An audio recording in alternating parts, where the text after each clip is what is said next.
Sight and good vision is very easy to take for granted until it is taken away. Advanced Eye Care Associates of Eastern Iowa is here to help you. Advanced Eye Care Associates of Eastern Iowa, located at 225 West Main Street in Manchester and 1113 West 3rd Street in Vinton.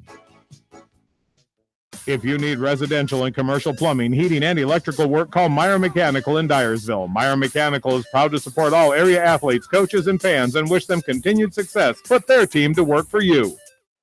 This is Phil from Gateway Appliance in Manchester. When you need service, call us. If it's time for a new appliance, we have the selection you're looking for. Gateway Appliance Sales and Service, 111 West Main Street in Manchester. Or find us online at gateway.biz. That's G, the number 8, WAY.biz, and on Facebook. Anderson is a leader in doors and windows. They set the bar high with high-performing, dependable, energy-efficient products for your innovation in building products. Contact your local vendor, Delhi Lumber, at 922-2404 for all of your window needs. Delhi Lumber is your authorized Anderson Windows dealer, big-town quality with small-town service.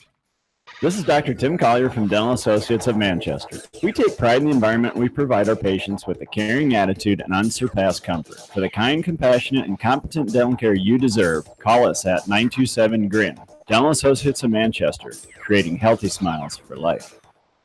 Jay's Auto Supercenter in Manchester has quality pre-owned vehicles, great financing options, a full-service department, body shop, and detail department. See their full line of vehicles online at jsautosales.net. That's Jay's Auto. Customer satisfaction is their #1 priority. Jay's Auto! This is Jamie Vasky from Don & Walt LLC, your independent Lennox dealer in Manchester. For residential or commercial plumbing, cooling, and heating needs, and top-quality Lennox furnaces and air conditioners, see Don & Walt LLC on East Main Street, Manchester, or call 927-2232. Family fun and great food await you at Lightning Lanes Family Center and Captain and Tennille's Sports Bar. Come out for a fun night of bowling or watch the big game on their 10-foot HD big screen. And of course, great food and your favorite beverages. Lightning Lanes Family Center and Captain and Tennille's Sports Bar on East Main in Manchester. Farmers Savings Bank proudly supports all area athletes and their coaching staff. For all your banking needs, visit them in Colesburg, Elkport Garber, Strawberry Point, Arlington, and Aurora, or online at farmersavingsbank.com. Member FDIC. If you're in need of rental equipment such as skid loaders, high-reach forklifts, and man lifts, contact Jason at Moyle Rental Services or check out our website at moylerentalservices.com. Moyle Rental Services of Manchester wishes all area athletes and coaches the best of luck. Via Field is your headquarters for all your seed, chemical, and fertilizer needs. They have professional service and quality products needed to bring the best crop to market. Via Field, providing growth opportunity for 18 locations across northern Iowa and southern Minnesota. The Eastern Iowa Shopping News and the Dyersville Commercial recognize the hard work and dedication of all area athletes. Check out the weekly sports section in the commercial for scores and information. The Eastern Iowa Shopping News and Dyersville Commercial, supporting your communities. For fan food, not fast food, visit your after-the-game headquarters, Manchester Dairy Queen. It's quick, it's easy, your family will love it. Manchester Dairy Queen. Your family. It's no secret that people come to Fairway in Manchester for their famous meats, but as you dash back to the counter to pick up your USDA choice ribeyes, don't be surprised if you find yourself lingering among the delicious fruits and vegetables in the produce department. Shop Fairway in Manchester for low prices and all your grocery needs. Just like a great coach, State Farm agents like me, Julie Smith, can help you develop a game plan for your insurance needs. Whether it's car, home, life, health, or business insurance, I can dig into the playbook and help you find the affordable coverage you need. For all your insurance needs, call on a winning team. The Julie Smith State Farm Agency in Manchester. For residential, commercial, or farm lawn care, Spring Green Lawn Care in Dyersville is who to call. They're licensed and insured. Call Dwayne for free estimates. Spring Green Lawn Care is your full-service lawn care company in Dyersville. J&D Catering and Suites in New Vienna provides exceptional handcrafted food, whether a cocktail buffet, formal dinner, or a themed event. Let Diane and her staff create a customized menu sure to wow your guests. They offer an extensive specialty cupcake and cake menu. Call or check them out on Facebook. Let J&D Catering and Suites set your next special event above the rest. Hi, this is Chris Henry, Service Manager at Brown Sales and Leasing in Elkader. Our goal is to make your car buying experience the best possible, and our factory-certified technicians are dedicated to you and your vehicles. Stop in and see us at Brown Sales and Leasing in Elkader, or visit us online at 4brown.com. Your hometown dealer, wherever your hometown may be. At Three Rivers, our customers come first. Your business is very important to us. Our goal is to provide you with the best products and service that you have come to expect from Three Rivers. Visit our website at threeriversfs.com or the location nearest you. Three Rivers, your partner in growth solutions. We expect big hits on the field, but not on the road. So when the unexpected happens, call Krager Body Shop in Dyersville. They specialize in major and minor collision repair and frame straightening. For all of your auto body work, see Krager Body Shop in Dyersville. Citizen State Bank, your locally owned, community-minded, and customer-oriented bank, is here to serve you.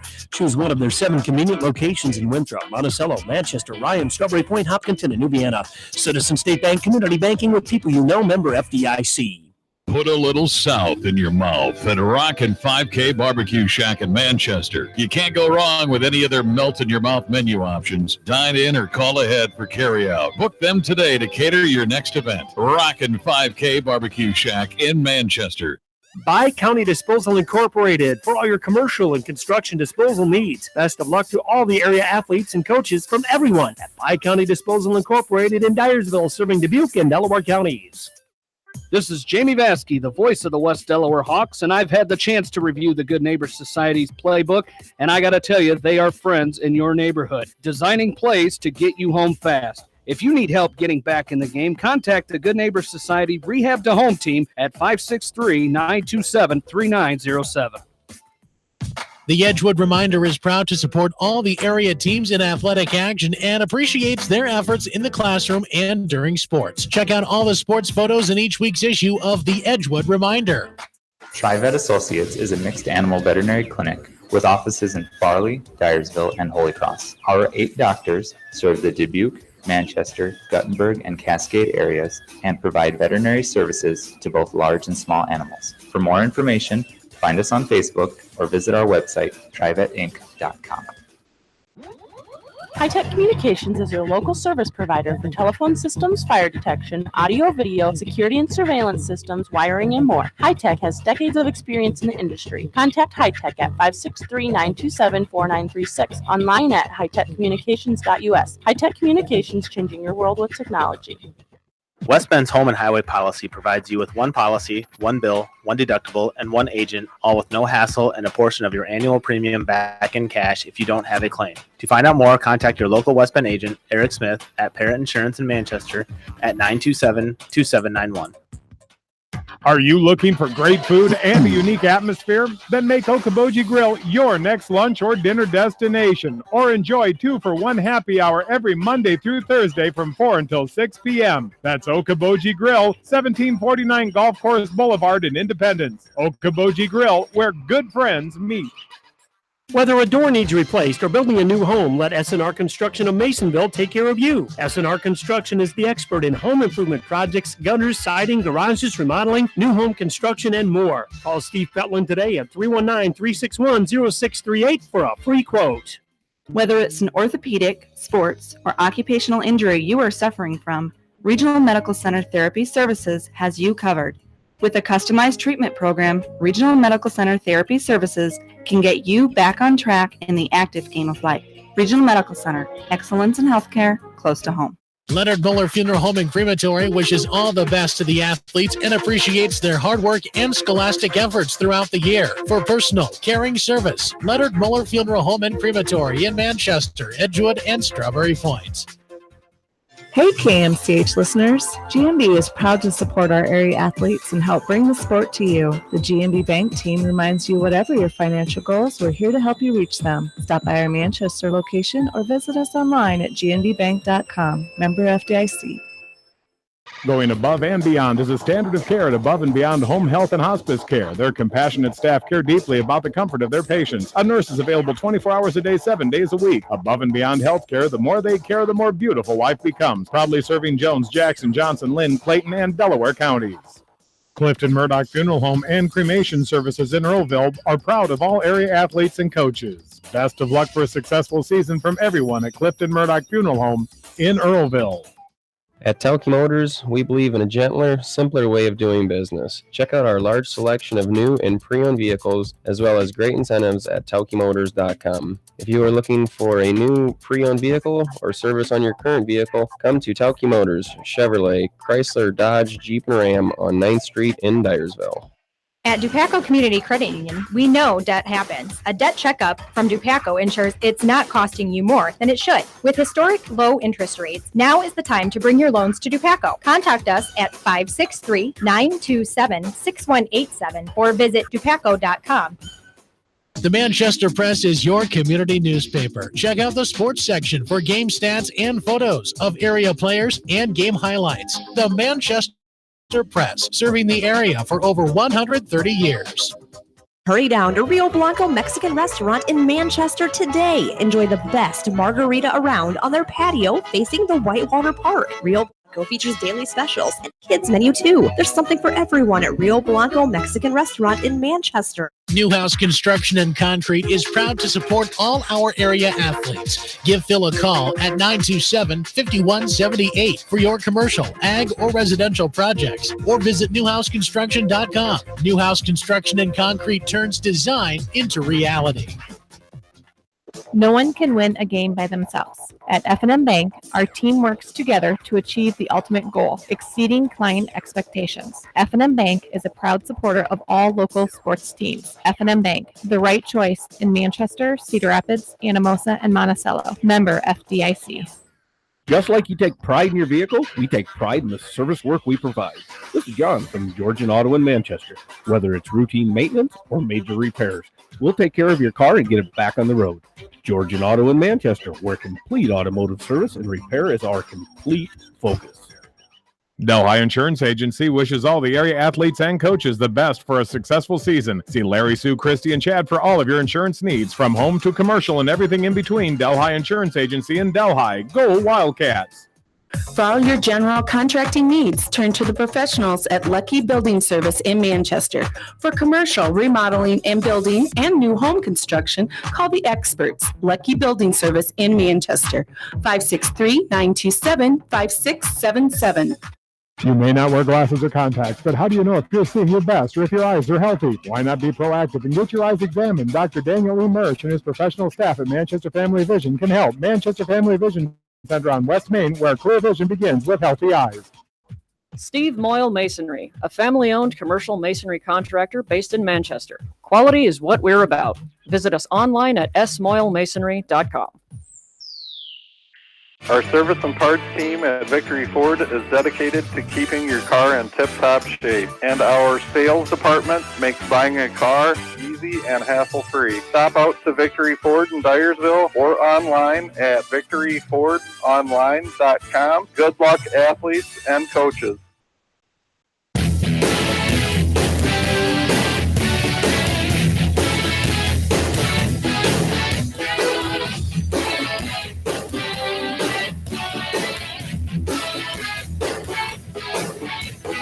Now, the KMCH.com area football game of the week. And welcome in to Downing Field at Kinfering Track here in Anamosa, ready for the 2018 homecoming game for the Blue Raiders as they host the Beckman Blazers here tonight.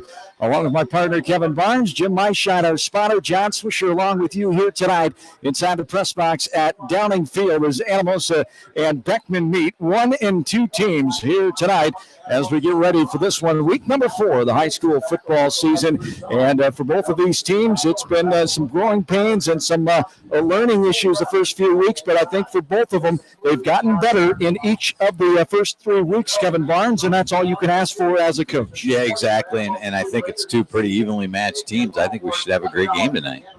We should indeed, as Anamosa and Beckman meeting for the first time since October 15th, 1993, as Big Bend Conference opponents from 87 until 91. District football came around in 1992. They were in the same district in 92 and 93, and then never again. They've never met again. 25 years, the first meeting since 1993. The overall series is led by Beckman in 7 meetings, 5-2. As we get ready for this one here tonight, as Beckman, how do they First-year head coach, the 24-year-old Mark Atwater, the All-State quarterback at Linn-Mar, 2012 graduate, 2016 graduate of Coe College, All-Conference linebacker at All-Iowa Conference linebacker at Coe. His dad, Larry, 27 years at Coe. Larry was the head coach at West Delaware from 1985 to 89. He took the Hawks the first ever playoff appearance back in 1986. His brother Jordan also coached at Coe. He also coached at Dubuque Wahlert, where he knows head coach Lucas Stanton from. These Atwaters know Coach Stanton very well, and they get along very well. Second-year Anamosa for Coach Stanton. Third year overall. He's 8-13. He had one head coaching stop at North Cedar in 2015, 2-7. For Coach Stanton this year, it's been a next man in approach, and that's what it will be tonight with the off-the-field issues here this week for the Blue Raiders. 5 guys will be suspended the first quarter, and so Coach Stanton says they're handling about as good as they can. It's a next man in situation. It's battling through it. There's some confusion right now of what went on this week, but now it's time for football, and these guys got to put this distraction of homecoming, and you have the plus of what happened off the field behind them and move on and come out and play football tonight, Barnsley. Yeah, and I think it fits with what Coach Stanton's been trying to do in their staff in the offseason. They've been trying to build depth, and I think their goal eventually is to be able to have enough guys to go 2 ways. So tonight, first quarter, they're going to miss some guys, and then after that. And I think that first quarter is important, Swish. Obviously, it's important anytime you play, but if you can get through that first quarter and then get the guys that have been missing back in or that were missing back in, I think they have I think they'll survive. If they don't, it could be ugly. Second year overall for Mark Atwater, 3-6. His first year last year at Esterville Lincoln Central. After that year, 2016, the year after he graduated, he stayed on at Coe College and was the linebackers coach. For the Blazers, 1-2, like Anamosa, a Union loss the first week, 26-13, and then they were thumped by Monticello, 27-13 at home. Last week, it was a 28-6 win, so the first ever win for Coach Atwater as a Beckman Blazer. For Anamosa, as I said, 1-2, they started off with a win at McCoqueta in Jackson County on week 1 back on August 24, 17-6, and then it's been 2 losses against 2 good programs and 2 good teams this year, 34-15 against always tough Regina, Marv Cook and Company in week 2 action. 28-27 last week in overtime, West Liberty. Coach Stanton with the homecoming stuff, the distraction, see how his team responds after taking a tough loss in overtime as West Liberty, a good team this year. They showed that they can play with some good competition. They were only beat 7-0 to Solon 2 weeks ago, and then last week Anamosa was right there with them. It'll be interesting to see how they come out and set the tone early tonight against Beckman. Yeah, 2 tough losses, but two different situations in the Regina game. They had 1 bad quarter. Second quarter, they had a fumble that ended up, Regina rolled up 20 straight, and then they had to fight back from then, and they did. They easily could have rolled over at halftime and been done, and they did, and they fought their way back. And then last week, 0-0 game at halftime, and then all of a sudden some points go up on the board, and they find themselves down 7 with 1:40 to go, get the football back, and I wasn't there, but Coach Stanton was just so pleased with the way they were rolled down the field and send it into overtime, and even in overtime, as anytime there's a case like that, Swish, with a close game, there's a couple calls that seem to go against them, but you got to overcome that, just like got to overcome guys getting hurt and guys being suspended. It's just part of athletics. Anamosa and Beckman here tonight from Downing Field. We are getting closer to the opening kickoff in this one. We will take a timeout, and we'll come back. This is Area Football. You're listening to it from KMCH Sports. As your American Family Insurance agent in Manchester, I'm looking out for what matters to you. Even when nothing's wrong, this is Tad Mormon, agent. Call me at 563-927-3586, and let's talk about your insurance needs today. American Family Insurance, Ted Mormon agent, 106 East Main Street, Manchester. Tonight's a great time to try the new stuffed crust pizza at Pizza Ranch. Have one delivered while you're listening to the game, grab one for carryout, or enjoy the Pizza Ranch buffet. Then satisfy your sweet tooth with some chocolate cactus bread. Pizza Ranch in Manchester, Independence, and Owine. Bi-County Disposal Incorporated for all your commercial and construction disposal needs. Best of luck to all the area athletes and coaches from everyone at Bi-County Disposal Incorporated in Dyersville, serving Dubuque and Delaware counties. Contact me, Chad Frazier, at BC Land Services in Earlville for all your maintenance projects such as tree removal and trimming, small dirt work projects, lawn seeding, and more. BC Land Services is fully insured and licensed. Contact me at 563-590-8074 or on Facebook. And best of luck to all area athletes and coaches. This is Sarah from It's So Me Boutique in downtown Dyersville, inviting you to stop in, look around, and let us assist you in finding the perfect outfit for any occasion. We offer fashion-forward trends for women, including plus sizes, baby clothes, shoes, and fun accessories to complete any look. It's So Me Boutique in the heart of downtown Dyersville. And check out our Facebook page. Edgewood Feed Mill Construction is a general contractor and will assist you with the construction of your livestock facility, start to finish. For more information on Edgewood Feed Mill Construction, contact Steve Harris at 563-920-7835. Hello, this is Fred Smock from Dunlap Motors in Independence. We are proud to support local school programs. So if you are looking for a new Chevy, Buick, or certified used car or truck, or just want to stop and say hi, stop in. That's Dunlap Motors in downtown Independence.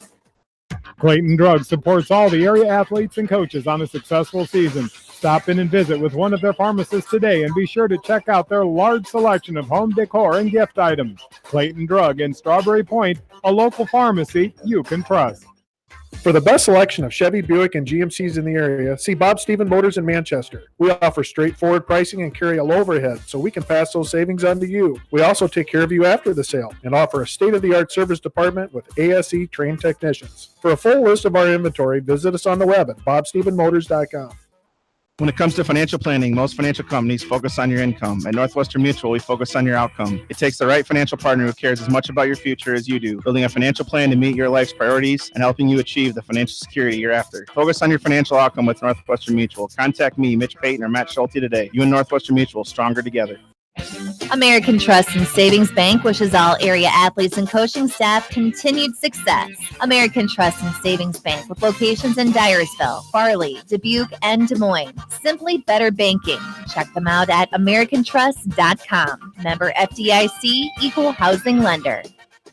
Sight and good vision is very easy to take for granted until it is taken away. Advanced Eye Care Associates of Eastern Iowa is here to help you. Advanced Eye Care Associates of Eastern Iowa, located at 225 West Main Street in Manchester and 1113 West 3rd Street in Vinton. If you need residential and commercial plumbing, heating, and electrical work, call Meyer Mechanical in Dyersville. Meyer Mechanical is proud to support all area athletes, coaches, and fans and wish them continued success. Put their team to work for you.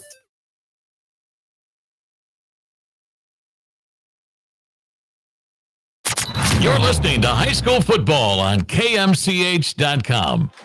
John and Kevin back with you from Dowling Field here in Anamosa as we get ready for the kickoff in this one. It's the 1-2 Blue Raiders and the 1-2 Beckman Blazers on the field. Homecoming here 2018. We'll talk about the entire homecoming court coming up at halftime. But Josh Sarabia, the king, and Faith Scullion, the queen of 2018, the 1993 class reunion 25 years ago. That's the last time that these two teams have played as well, Beckman and Anamosa. It was a home game for the Blue Raiders right here on Downing Field. Beckman won the last meeting 33-6. Anamosa won the first meeting ever over Beckman 7-0 back on September 11th, 1987 in Dyersville. They, of course, played their games in those days at Commercial Club Park, now Jink Field, before moving out near the high school where the beautiful new football field is. It's been for the last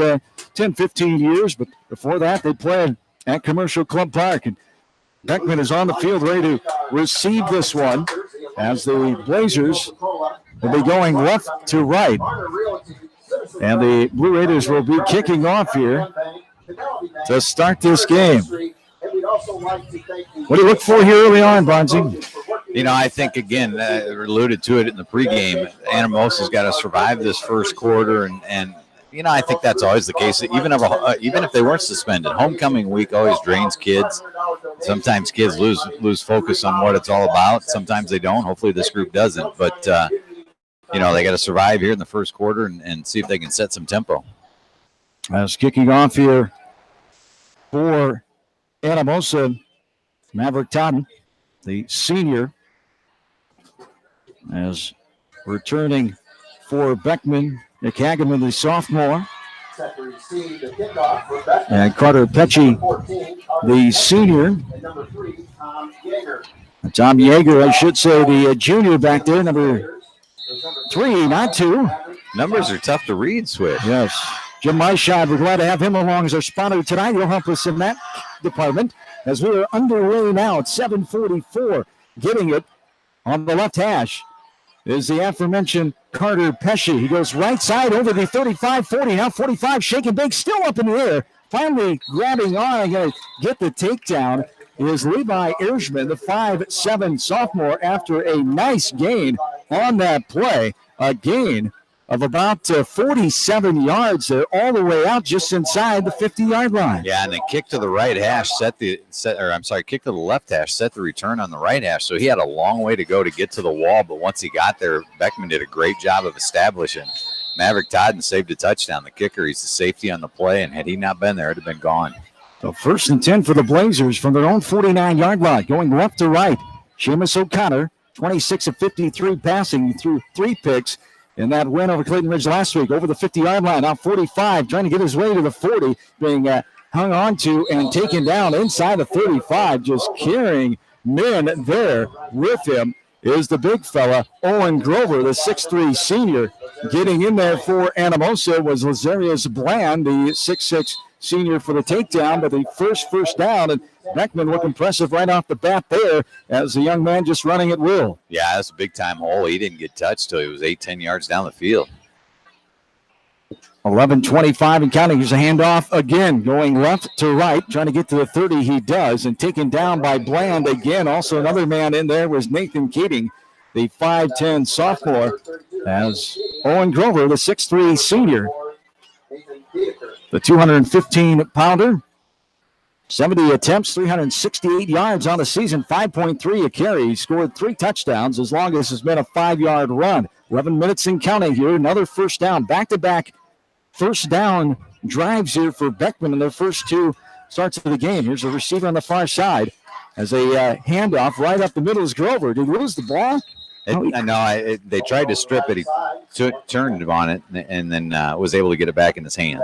As getting in there for the tackle that time was the Blue Raiders' Maverick Todd, the 6'1 senior, after the shortest game Beckman's had now. A gain of a short gain here of about 1. Third down and 5. And 5 here. 10-20 and counting. Here in this quarter number 1. 2 receivers.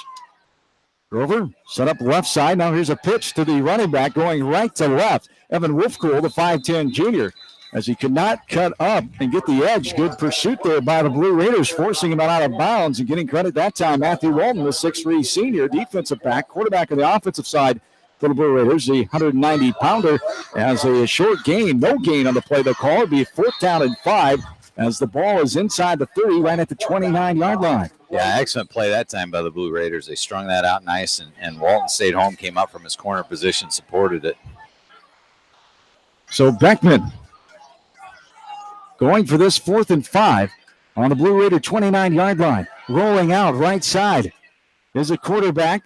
O'Connor throws on the run, gets the first down inside the 20-yard line. Caught to the Blazers. Riley Fangman, the 6-foot junior, as he was chased out of bounds there by the Blue Raiders. Nathan Keating, the 5'10 sophomore, as Evan Wolfcool, 96 yards, 11 rushes so far on the season. Yeah, it was a run-pass option for the quarterback. He got out around the corner, and pursuit for Anamosa was good, but the receiver ran a nice route and got open on the flats. So 2 first downs for Beckman.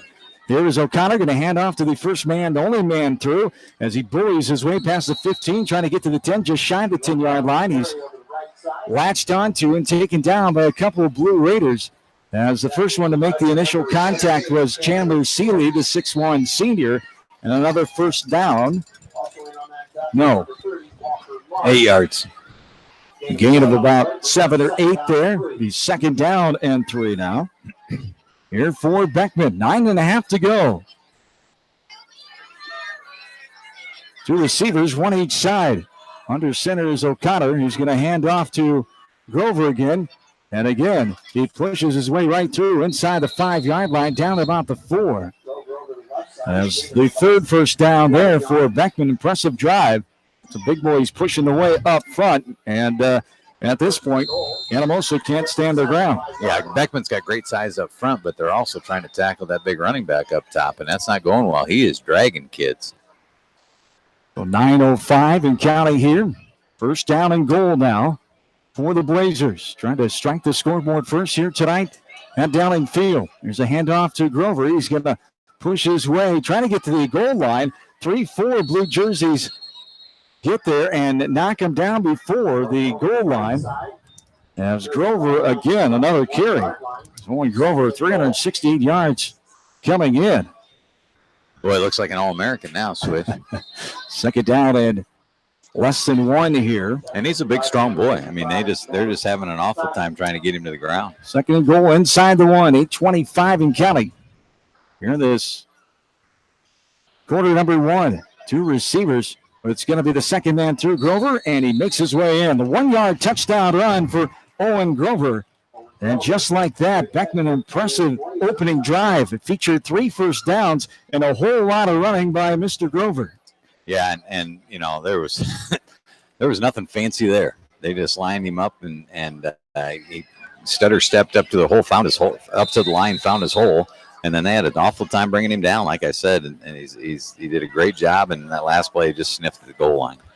Now the extra point coming on here. It is up, and it is good. Tucks it in the left upright there by Seamus O'Connor. He is now 7 of 9 on PAT attempts, as the PAT making it 7-0 here with 8:16 to go in this quarter number 1. So we will keep it right here. So Beckman with a good opening drive here. Anamosa, some adjustments. You can't do a lot about the physicalness, but there's some things you can do here as a coach. What do you look to when the other team marches down the field like that and look pretty easy? Yeah, and you know, they got him the one time. I had him 4th and 5, and receiver was able to just run a simple out pattern and beat the outside linebacker to the flats. They completed that and picked that up. Boy, other than that, it was the baseball equivalent, just good old-fashioned hardball. I mean, they just gave it to him and said, come tackle him, and he was getting into the linebackers before he was getting touched. Sometimes he wasn't. He was getting into the defensive back. So defensive line's going to have to get maybe better penetration and take up some more blockers, free up that linebacker. So it'll be an adjustment Coach Stanton will have to make, and I'm sure he will. Nolan McClain and Walker Marsh are the return man back inside the 10-yard line for Anamosa. Seamus O'Connor will kick this one away, going left to right. O'Connor, a talented baseball player for Coach Freddie Martin and company. As the official shaking the hands of O'Connor, getting ready to set the ball here. 8:16 to go in this quarter 1, 7-0 in favor of Beckman. Both of these teams 1-2 coming into tonight's contest. The Blue Raiders are 0-1 at home. Beckman is 1-1 on the road. They were 1-3 on the road a year ago. As Anamosa and Beckman, their final non-district game with the odd scheduling. Last many years of high school football, you only usually have 2, maybe 3 non-district games, but 4 for both of these teams. The 4-district play begins Class 1A for the Blazers next week, 2A for the Blue Raiders. This one is going to be bouncing on the goal line and out the back of the end zone. The touchback, the Blue Raiders will take over here first. And 10 from their own 20-yard line, down 7-0. Matthew Lutton leading the way here for the Blue Raiders as the quarterback. He missed the first couple of games, a 6'3 senior. So just settling in for his second game. His first game was last week against West Liberty. And as we talked about, we'll have to deal with a few new pieces to the puzzle here for the first quarter anyway. Yeah, and you know, he didn't play part of the game last week. He didn't play early, and then they got him in, and they started really moving the football after he came in. 3 receivers set, 2 on the far side. Here is going to be a handoff, and getting in there and tripping up the ball carrier that time, Nathan Dedeker, the 6'2 senior. was a Beckman Blazer, as getting credit for the tackle is the Blazers. Evan Wolfcool. Jackson Feldman was around as well. Gain of 5, second down and 5, 7:50 and counting here in this quarter number 1. 3 receivers again, 2 near side. It's the far side of the field as the ball is inside the 20-yard line. Here's the handoff going right to left. Is the ball carrier again. That's Dedeker as he's trying to get his way over the 25. He just does. So a slight gain as the Beckman player coming up and making the tackle that time, Will Bream. Bream, the 6'1 junior, 230-pound defensive lineman. Nathan Dedeker, the main rushing target here, 51 attempts, 231 yards, 1 touchdown, longest TD of 28 yards. 2 receivers far side this time. There's a fake handoff to Dedeker. Keeping it is Walton running on the far side. Got some room to run. 40. Almost gets to the 45 before he's raced out of bounds there. But the first down of the night for the Blue Raiders. A good gain on the play as chasing him out of bounds on the far sideline was 28, Riley Fangman, the 6-foot junior. So a good gain on that play. Yeah, and Anamosa's running what's called the zone read. So Walton will stick the football in the belly of the running back, Nathan Dedeker, and he'll decide if he's going to pull it or give it. That time he pulled it, and Beckman all went to Dedeker. And here's Walton going to roll left side. He's going to tuck it and run, turns up, and meets a Beckman defender just over the 40-yard line. Gets a gain of a few on the play. It's coming up and greeting him there was Evan Wolfcool. That's a gain of about 4 or 5. We'll give it about long 4. Yeah, and Wolfcool closed that in a hurry. I thought that gain was going to be bigger than that, but he did a great job of getting around the block and closing that down. Second down and 6 now for the Blue Raiders. 6.5 to go. They trail this game to Beckman. By a score of 7-0. 3 receivers, 2 near side, the short side of the field. Here's the handoff to Dedeker as he plunges the left side off the left hash, trying to get to the 45. He's denied down at the 44-yard line. As the big fella, Bennett Inglis, the 6'4", 290-pound junior defensive lineman, comes in and makes the stop there. A short gain of a couple. It's 3rd down and 3. And again, it's just a zone read. It's a quarterback making the decision if he's going to put the ball, if he's going to keep the ball in the belly of the running back or pull it. And that time he left it in Dedeker's belly for a minimal gain. Trips to the far side. 4 receiver total set here. Walton takes a shotgun on the 40-yard line. He's going to hand it off to the only man in the backfield as he scurries his way to the 50-yard line, as that is Dedeker, and he is wrapped up and taken down there by Bennett English. But a gain of about 5 or 6 to good for another Blue Raider first down with 5:49 to go here in this quarter number 1. And 2 different approaches here, Swish, with the same result so far. Beckman's power, they're strong, they're big, their running back's thick, and Anamosa is spreading Beckman out. Quarterback smart, making reads on if he's going to give it or take it, and it's total different philosophy, but both are working. And here is Walton going to throw left side and over the outstretched arms of the intended target that time, Wyatt Bickford, the 5'11 junior, has just not able to haul that one in.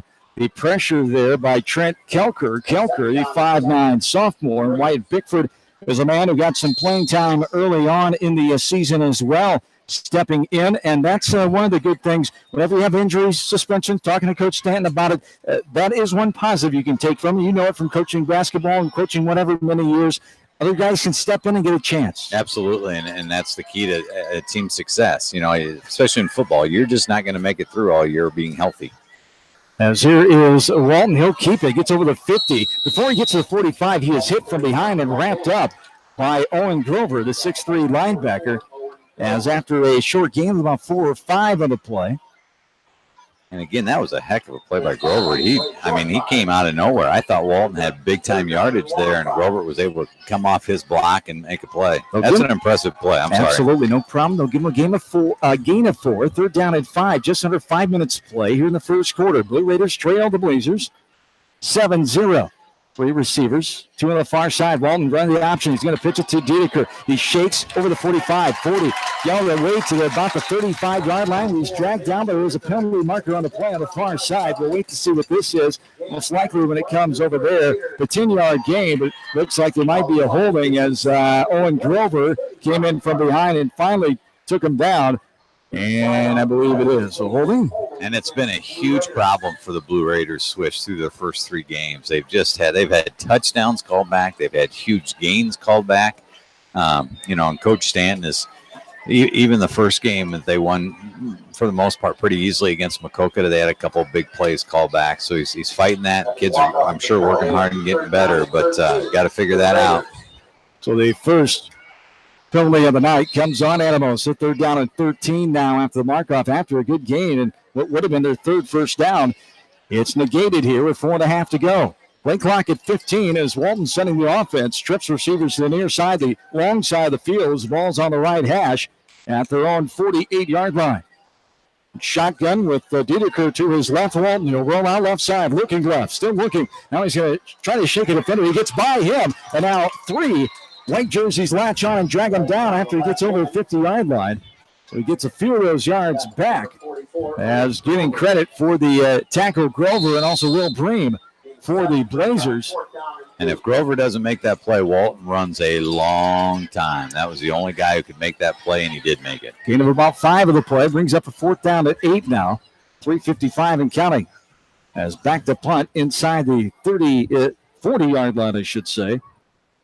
There's Anamosa's punter here. Todden will boot it away as it is caught at the 19-yard line by Tom Yeager. As Yeager shakes a defender, still going 35, finally wrapped up and taken out of bounds by the Blue Raiders. Nathan Diedeker. And the Blazers have good field position to open up their second offensive drive here as they lead this game 7-0 with 3:36 to go in quarter number 1. Yeah, and big mistake by the Blue Raiders in the holding penalty. Stopped that drive, and now they got to figure out if they can stop Grover. 7-0. 8:16 to go in that first quarter is when the first score came by Owen Grover. The 1-yard touchdown run as Beckman's offense gained 3 first downs on their first offensive set. They have 2 receivers near side, the short side of the field. Ball's on the right hash inside the 40-yard line. As here's a pitch left side. This is the Beckman running back, Evan Wolfcool, and he's gone. No flags on the play. 10-5. Touchdown, Beckman, and just like that, the little pitch out the far side, and Wolfcool had plenty of room to run. The 60-yard touchdown run by Beckman, and they're making it look easy right now. Yeah, and that was poor execution by the Blue Raiders, and equally good execution by Beckman. I don't know where the support was on the outside. Beckman blocked it well up front. And usually then that's when you have defensive backs and safeties coming up, and they were just nowhere to be found. As Evan Wolfcool, the second running back target, 96 yards last week, his second touchdown of the year. His previous longest was 13, now 60. And the extra point by Seamus O'Connor going to be blocked, as getting in there for the block was Lasarius Bland, the 6'6 senior. So at least Anamosa able to respond and deny Beckman of the PAT there, as blocked by Bland. With 3:24 to go in the first quarter, we will take a timeout. Beckman leading this game 13-0. We're back after this from KMCH Sports. This is Phil from Gateway Appliance in Manchester. When you need service, call us. If it's time for a new appliance, we have the selection you're looking for. Gateway Appliance Sales and Service, 111 West Main Street in Manchester. Or find us online at gateway.biz. That's G, the number 8, WAY.biz, and on Facebook. Anderson is a leader in doors and windows. They set the bar high with high-performing, dependable, energy-efficient products for your innovation and building products. Contact your local vendor, Delhi Lumber, at 922-2404 for all of your window needs. Delhi Lumber is your authorized Anderson Windows dealer, big-town quality with small-town service. This is Dr. Tim Collier from Dental Associates of Manchester. We take pride in the environment we provide our patients with a caring attitude and unsurpassed comfort. For the kind, compassionate, and competent dental care you deserve, call us at 927-GRIN. Dental Associates of Manchester, creating healthy smiles for life. You're listening to KMCH.com Area Football Game of the Week. John Swisher, Kevin Barnes, spotter, and producer Jim Meischeid here from Dowling Field at Ken Ferring Track. 3:24 to go here in this first quarter. 13-0 in favor of the Beckman Blazers, as Anamosa back to try to return this one off the right leg of Seamus O'Connor, who will teed up on the 40-yard line. As back for Anamosa, the same two return men here, Nolan McLean and Walker Marsh. Anamosa without 6 regular starters from the first 3 weeks for the most part here tonight. On the suspensions of code of contact rules that took place this week here in homecoming 2018. There is a run by Marsh all the way over the 30-yard line, getting to about the 35. Nice return there. As coming up and making the tackle is Trent Kelker, the 5'9" sophomore. Anamosa, a bad field position to open up here as they need some positives here. A few more minutes without some of these guys who suspended for this first quarter. But down 13-0, you don't want this to go any more here as Beckman getting some good confidence right off the bat here, especially offensively, and being able to hold Anamosa their first offensive drive. Yeah, and Anamosa just needs to go back and do what they were doing. They were moving the football just fine, had a big penalty go against them and forced the punt. But they moved the football, had the first downs, had good yardage. Just need to go back to that. Walton in the shotgun with Dedeker to his left. 3 receivers, 2 on the far side. Dedeker gets it over the 35 now, shakes over the 40, trying to get to the 45, going to be denied right at the 44-yard line. He's taken down by the Blazers' Evan Wolfcool, the 5'10" junior, just had the long touchdown run a moment ago. A gain of 8 on the play. 2nd down and 2 here, 2:55 and counting in this quarter number 1. As Beckman leads this game 13-0, week number 4 of the high school football season. Finds us in Anamosa. As shotgun, Walton will hand off to the only man through. It's Dedeker. We have a penalty marker coming in for the middle umpire as he gets just shy of the 45-yard line. Getting the tackle that time is Dan Kleesner, the 6'2", 315-pound defensive lineman senior. As no gain or a gain of 1 on the play. No gain, I believe. That's what we got on Anamosa. Holding again. Second holding penalty of the game on the Blue Raiders.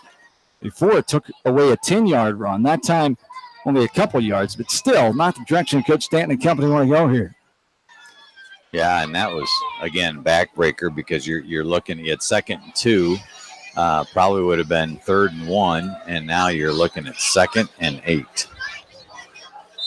The ball is on the 37-yard line. 2:35 and counting. 13-0 Beckman. Both teams trying to get their second win of the year, coming in at 1-2 in their final non-district tune-up of 2018. 4 receivers, trips on the near side. Here's the fake handoff to Dedeker. Walton will keep it, gets over the 40. Just shy of the 45-yard line as he's ran out of bounds by the Blazers' Jackson Feldman, the 6', 176-pound defensive back senior. Yeah, an excellent read by Walton, and I think if he had cut it back, he may even got big yardage, even more yardage, but he did a good job picking up what they needed, and now back to the 3rd and 1 situation. Gain of about 8 on the play as the Blue Raiders here, 2:19 to go, 3rd down and 1, 13-0 in favor of Beckman. 3 receivers, 2 on the far side. It's Walton on the 41-yard line, a shotgun. He's going to keep it up the middle, 50, has him run the room. He had a man latch on to his feet and not let go until he drug him down. As that man was Riley Fangman, the 6' junior. Nice little shiftiness there by Walton. Selling the fake on the option keeper, and he kept it and went right up the middle for the 3rd first down of the game for the Blue Raiders with 2:12 and counting here in quarter 1. Yeah, I was just thinking, Swish, you old school in me. I hate that pistol on short yardage situation. Pistols where the quarterback's not up under center, which is what Anamosa runs from the entire time.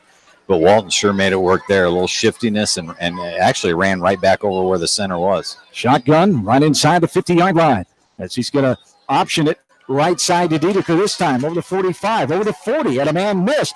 Another man, as he's able to get pushed out of bounds just right at the 35-yard line. A good gain on the play as Tom Yeager, the 5'9" junior, making the tackle that time. And it's going to be just shy of another first down. I think we're going to get our first measurement here.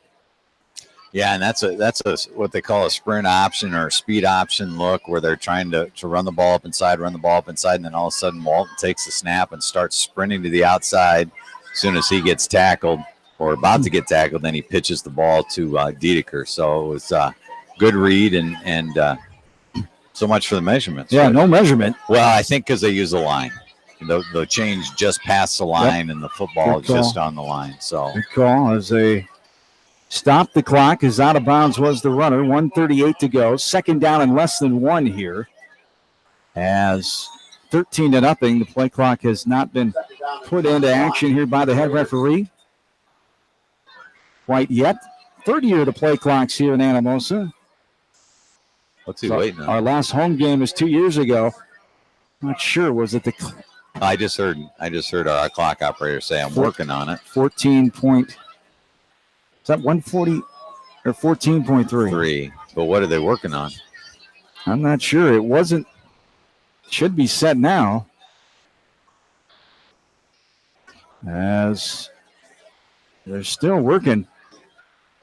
As the time is coming from the sideline. As the announcer, the superintendent, Larry Hunt, not every day you get your superintendent behind the mic here. No, and he does a nice job. I mean, I'd have to say that anyway, but he really does do a nice job. He's your boss. Yeah, no kidding. Came from Dyke, New Hartford, originally born in Morley. Grew up around the area. Has been superintendent a number of years. Here we go. We're ready to go now. 1:43 on the clock, and here's Walton going to keep it over the 35-yard line, just shy of the 30s. Tripped up and brought down. That time Owen Grover, the 6'3 senior. Has a gain of about 5. There's the fourth first down for the Blue Raiders on the night. As they're making some progress here, 1:35 and counting in quarter number 1. They trail this game 13-0. Yeah, I think Walton's making some great reads, and obviously the Blue Raiders up front. I don't know that they're moving those big Beckman boys because those are some big boys, but they're at least shielding them and allowing the holes to develop. 3 receivers, 2 near side. Shotgun. Walton going to hand it off to Dedeker. Gets over the 30-yard line, plunges forward on that left hash, and will get brought down at about the 30, 26-yard line as Owen Grover comes in from behind and trips up Dedeker. Has a gain of about 5 in the play. So it was the 13-second, minute 30 issue. Has 50 seconds and counting here. Well, and it had to be technical difficulties because that's Dave Michaels over there running the clock, and no way is that man making a mistake. He hasn't made a mistake as long as I've known him. The longtime math teacher and longtime clock operator here at Downing Field. Here is Dedeker, kind of tripped up as he gets over the 25-yard line, and he brought down about the 24 as the clock continues to roll here. A gain of 1 or 2 as Beckman tackler Jacob Sadler, the 6-foot junior, gets in there. As they call it, gain of 2, I believe, as 20 seconds to go. Let's see if Anamosa tries to run another play here. Under They don't have a choice. 20, they have to. That's right. The play clock is at 12. Game clock at 14. So 2-second difference here. 13-0 Beckman. 3 receivers, 2 on the far side. Walton gets a shotgun snap and fakes the option. He's going to run up the middle, still rolling, and inside the 10-yard line, going to be taken down. The 5th first down of the night for Anamosa, as finally brought down there inside the 10 by Tom Yeager, and zeros are on the clock. So Anamosa down 13-0, but showing progress and momentum here as they are marching towards the end zone as we head to the second quarter. This is area football. You're listening to it from KMCH Sports. Jay's Auto Supercenter in Manchester has quality pre-owned vehicles, great financing options, a full-service department, body shop, and detail department. See their full line of vehicles online at jsautosales.net. That's Jay's Auto. Customer satisfaction is their #1 priority. Jay's Auto! This is Jamie Vasky from Don & Walt LLC, your independent Lennox dealer in Manchester. For residential or commercial plumbing, cooling, and heating needs, and top-quality Lennox furnaces and air conditioners, see Don & Walt LLC on East Main Street, Manchester, or call 927-2232. Family fun and great food await you at Lightning Lanes Family Center and Captain and Tennille's Sports Bar. Come out for a fun night of bowling or watch the big game on their 10-foot HD big screen. And of course, great food and your favorite beverages. Lightning Lanes Family Center and Captain and Tennille's Sports Bar on East Main in Manchester. Farmers Savings Bank proudly supports all area athletes and their coaching staff. For all your banking needs, visit them in Colesburg, Elkport Garber, Strawberry Point, Arlington, and Aurora, or online at farmersavingsbank.com. Member FDIC. You're listening to high school football on KMCH.com.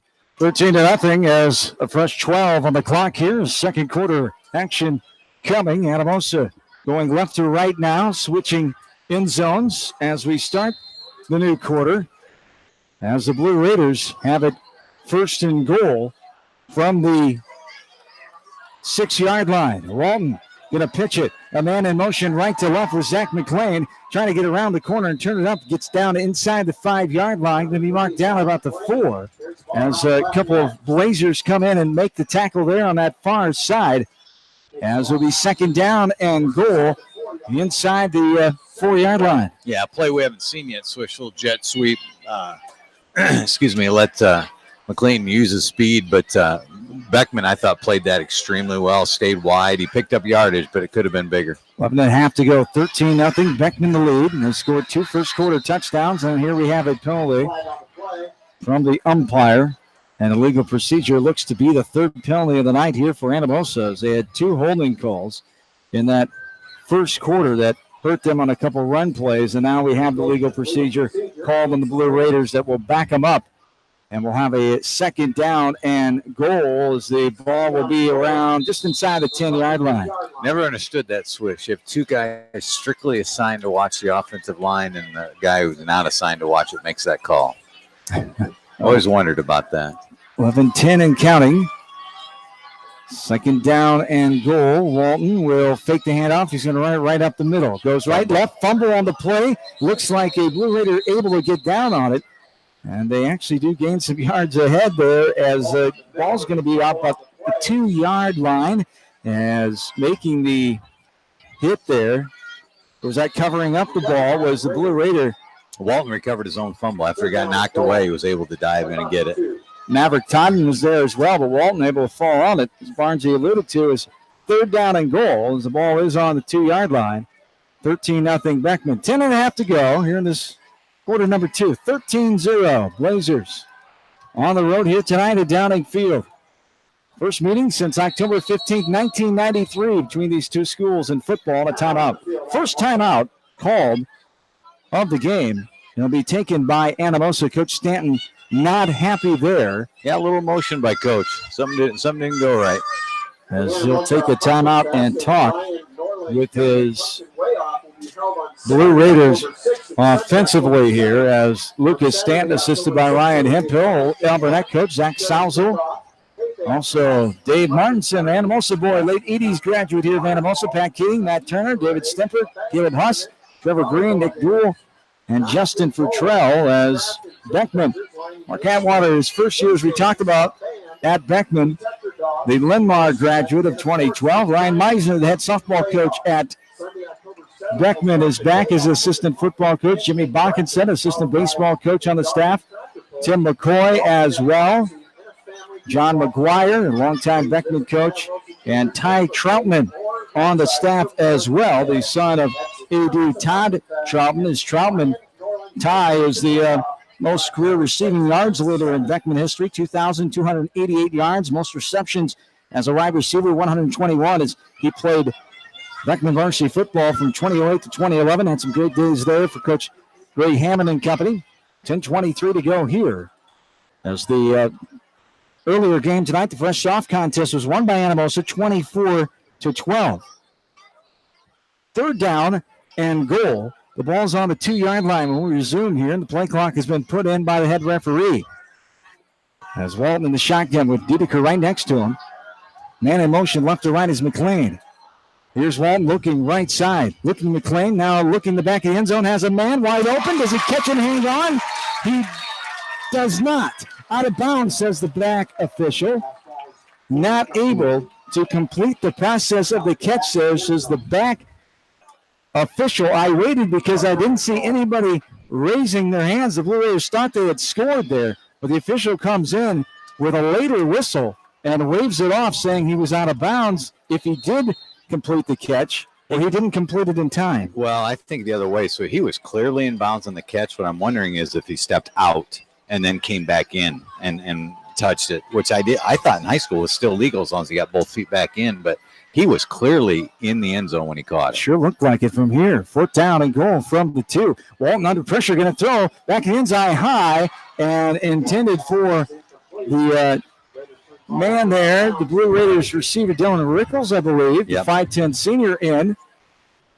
And it's a turnover and down. So big defensive stop there for Beckman, and Anamosa denied offensively as they trail 13-0. Oh, so close at the 2-yard line and not able to score. Yeah, that's tough, Swish. That's a great drive, and you did half of it in the first quarter where you didn't have some guys. You got your guys back.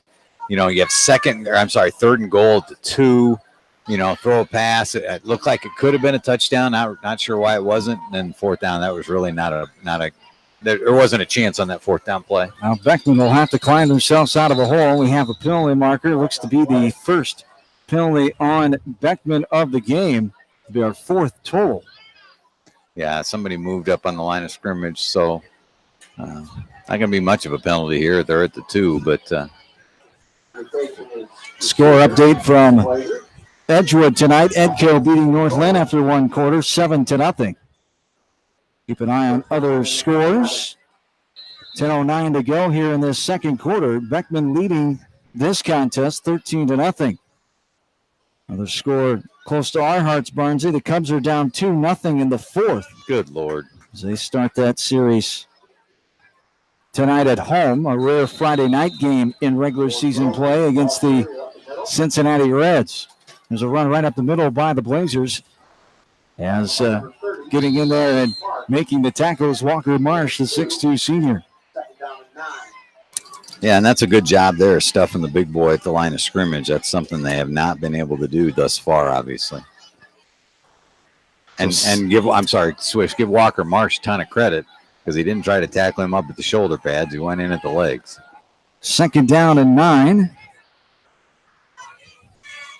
As here is O'Connor going to throw it deep. On the right side, has a man out there, but overthrew his target as it bounded down at the 43-yard line on the far side. It was intended for Jackson Feldman, the 6-foot senior.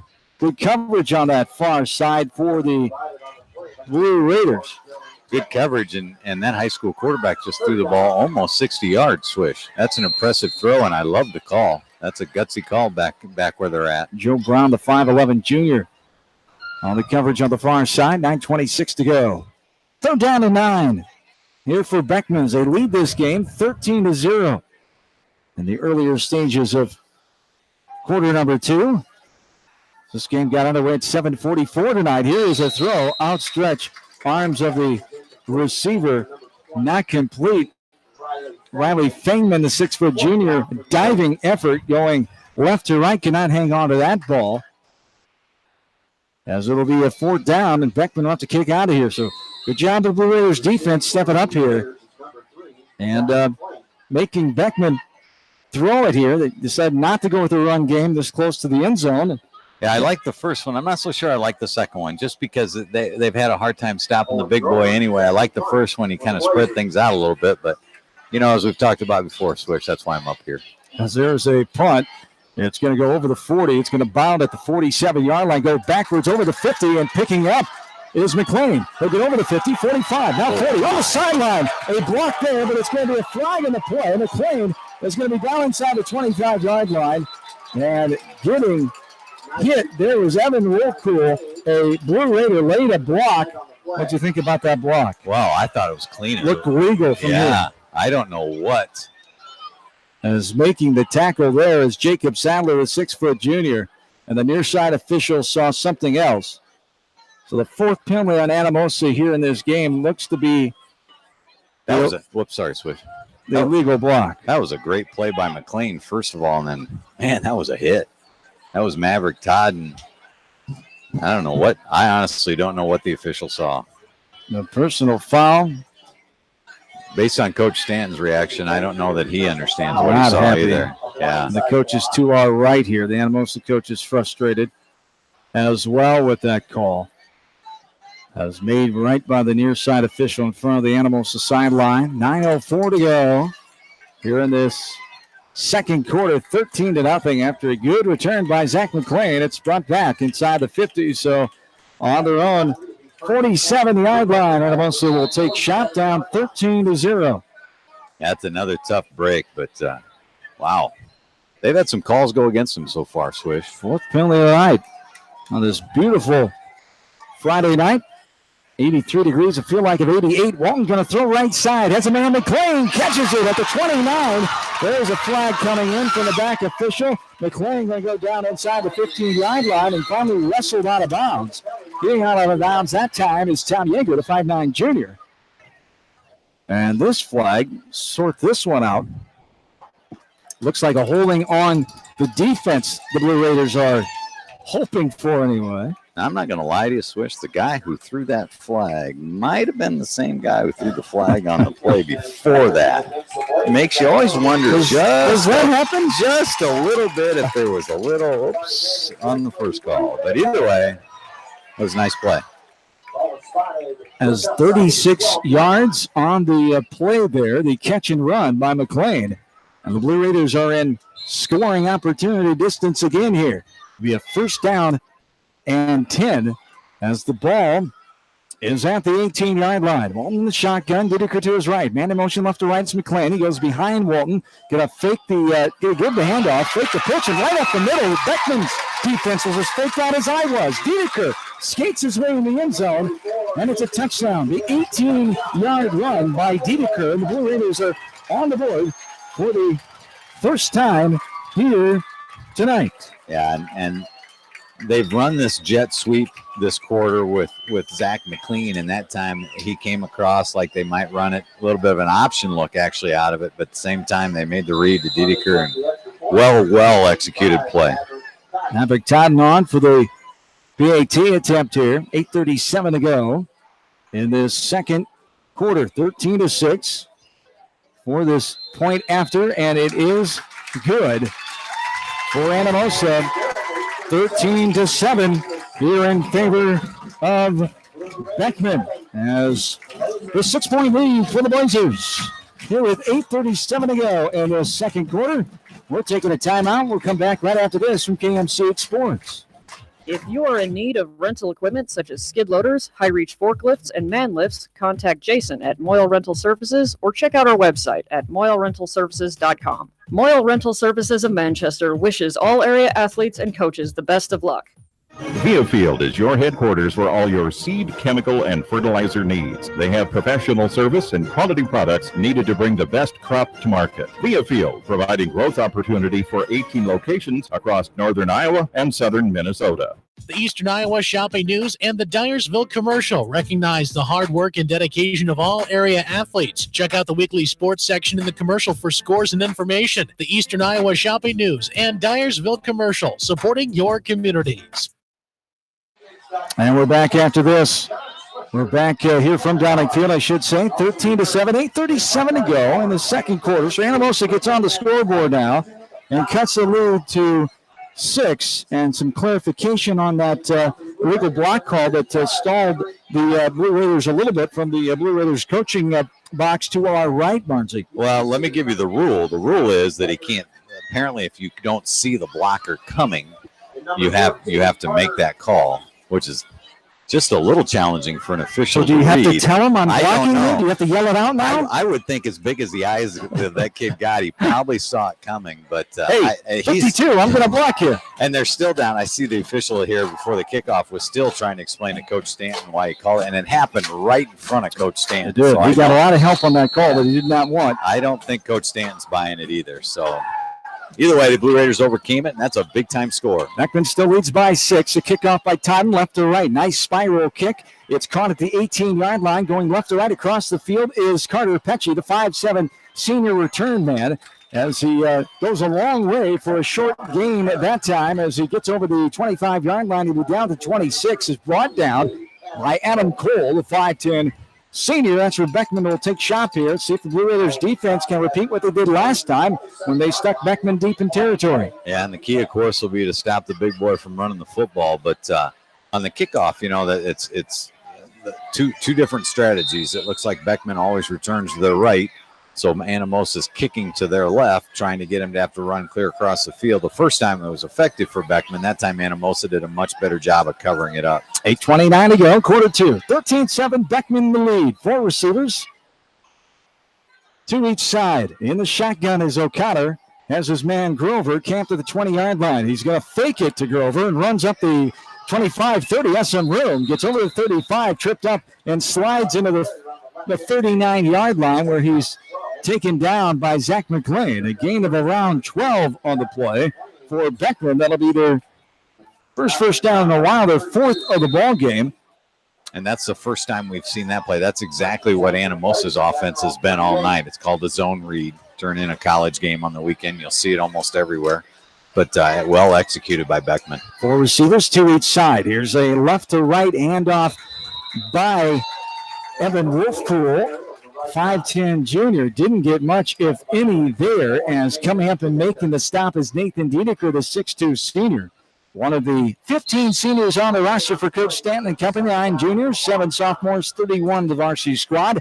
Beckman has 24 on their 1A varsity roster, 11 seniors, 9 juniors, 3 sophomores, 1 freshman, 1 unfortunate injury this season for Beckman Kilcruzy, the 5'11 senior, an ACL tear in the last couple of weeks, as his season's unfortunately done for that young man. We wish him the best. And here's a run going right to left. This is Wolfpool trying to get to the 45-yard line. He does, where he's wrapped up and taken out of bounds. There's a flag from the near side official, as that time getting the takedown is Walker Marsh, the 6'2 senior. Yeah, and that's going to be block in the back because the Anamosa defender got off the block, and the Beckman player just stayed with him, blocking him in the back, or they call it illegal use of the hands, but that's what it was. He pushed him right in the back. So the third penalty of the night on Beckman, the 7th total on the game here. 7:26 to go in this That was the second quarter. Whoops, sorry, switch. That was the play that Beckman scored the long touchdown run on. And again, Anamosa played it much better. Beckman ran it into the short side of the field, which helped Anamosa's cause. I do think the running backs for Beckman have some nice speed to them. That's obviously what happened on the long touchdown run. So 7:26 to go. Halftime score from Edgewood. The Vikings of Edco continue to play well. They're shutting out North London at halftime, 14-0 tonight at Edco High School football field. And there is a run on the far side as Yeager gets the carry and doesn't get much. As getting in there is the linebacker Nathan Keating, 5'10 sophomore, 3rd down and 11 now. Did get a few of those yards back, but still behind the original 10 yards as the ball is inside the 40-yard line, about the 38. Trips to the near side, the far side of the field. Here is O'Connor running. He's going to let it go on the sideline, and it's incomplete, intended for Yeager, as right there for Anamosa's Walker Marsh. As I thought O'Connor was just going to keep it and try to run to the sideline, maybe get out of bounds, but he threw it the last minute and overthrew his man as his man's momentum was going towards the sideline. Yeah, and I think that might have been a life-saving event for him because Nathan Dedeker was closing hard from the linebacker position, and there was nobody to block him. So he stuck his feet in the ground and threw it before he got hit. Zach McLean is back here. Grover inside the 30 at the 26 to be exact to boot this one away. And he slips, but he's going to get up. His knee went down. His right knee touched. The head referee calls it. And he's going to be down at the 27-yard line. That's where Anamosa will take over. As slipping down was Grover. And his right knee pad hitting that, if they still wear knee pads. They do. Hitting down. They're supposed to anyway. As hitting down at the 27. He tried to play it off, but it didn't. Tried to get up and boot that ball away with the left foot. But down is the call. And that's a big break here for Anamosa. Absolutely. And I didn't think he was going to call it. I think the official was even fooled for a second, but his knee clearly hit, bounced right back up. But, that's a big break for the Blue Raiders. So can they take advantage and capitalize here? Down 13-7. 6:41 to go in the first half of play. Zach McLean goes in motion left to right. Here's the pitch. Now he's going to have a wide receiver. Nope, he's going to keep it and run up the 30-yard line, but a man sniffed it out. That's Evan Wolfpool, the 5'10 junior. Looked like it was going to be a wide receiver pass as coming in there. Wolfpool, as I said, able to sneak that one out and make the tackle there as McLean looking for somebody open on that right side, had nobody home, a loss of one on the play. Yeah, and I think, first of all, I like the call, but I thought Beckman did a great job of staying disciplined and staying in their lanes and being where they were supposed to be to sniff that out. 3 receivers, man in motion, right to left is McLean. Here's the pitch to McLean from Walton. He gets it at the 35, goes left side, he's going to go all the way in. No flags on the play, touchdown. Touchdown, Blue Raiders.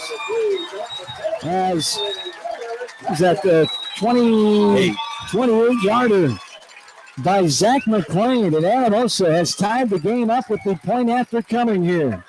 Yeah, and just that's the toss sweep that they've been running. There's a jet sweep and a toss sweep. That was the toss sweep. Let Zach get some depth. McLean get some depth, and he got around the corner, made a great cut behind Diedeker's block, and he was gone.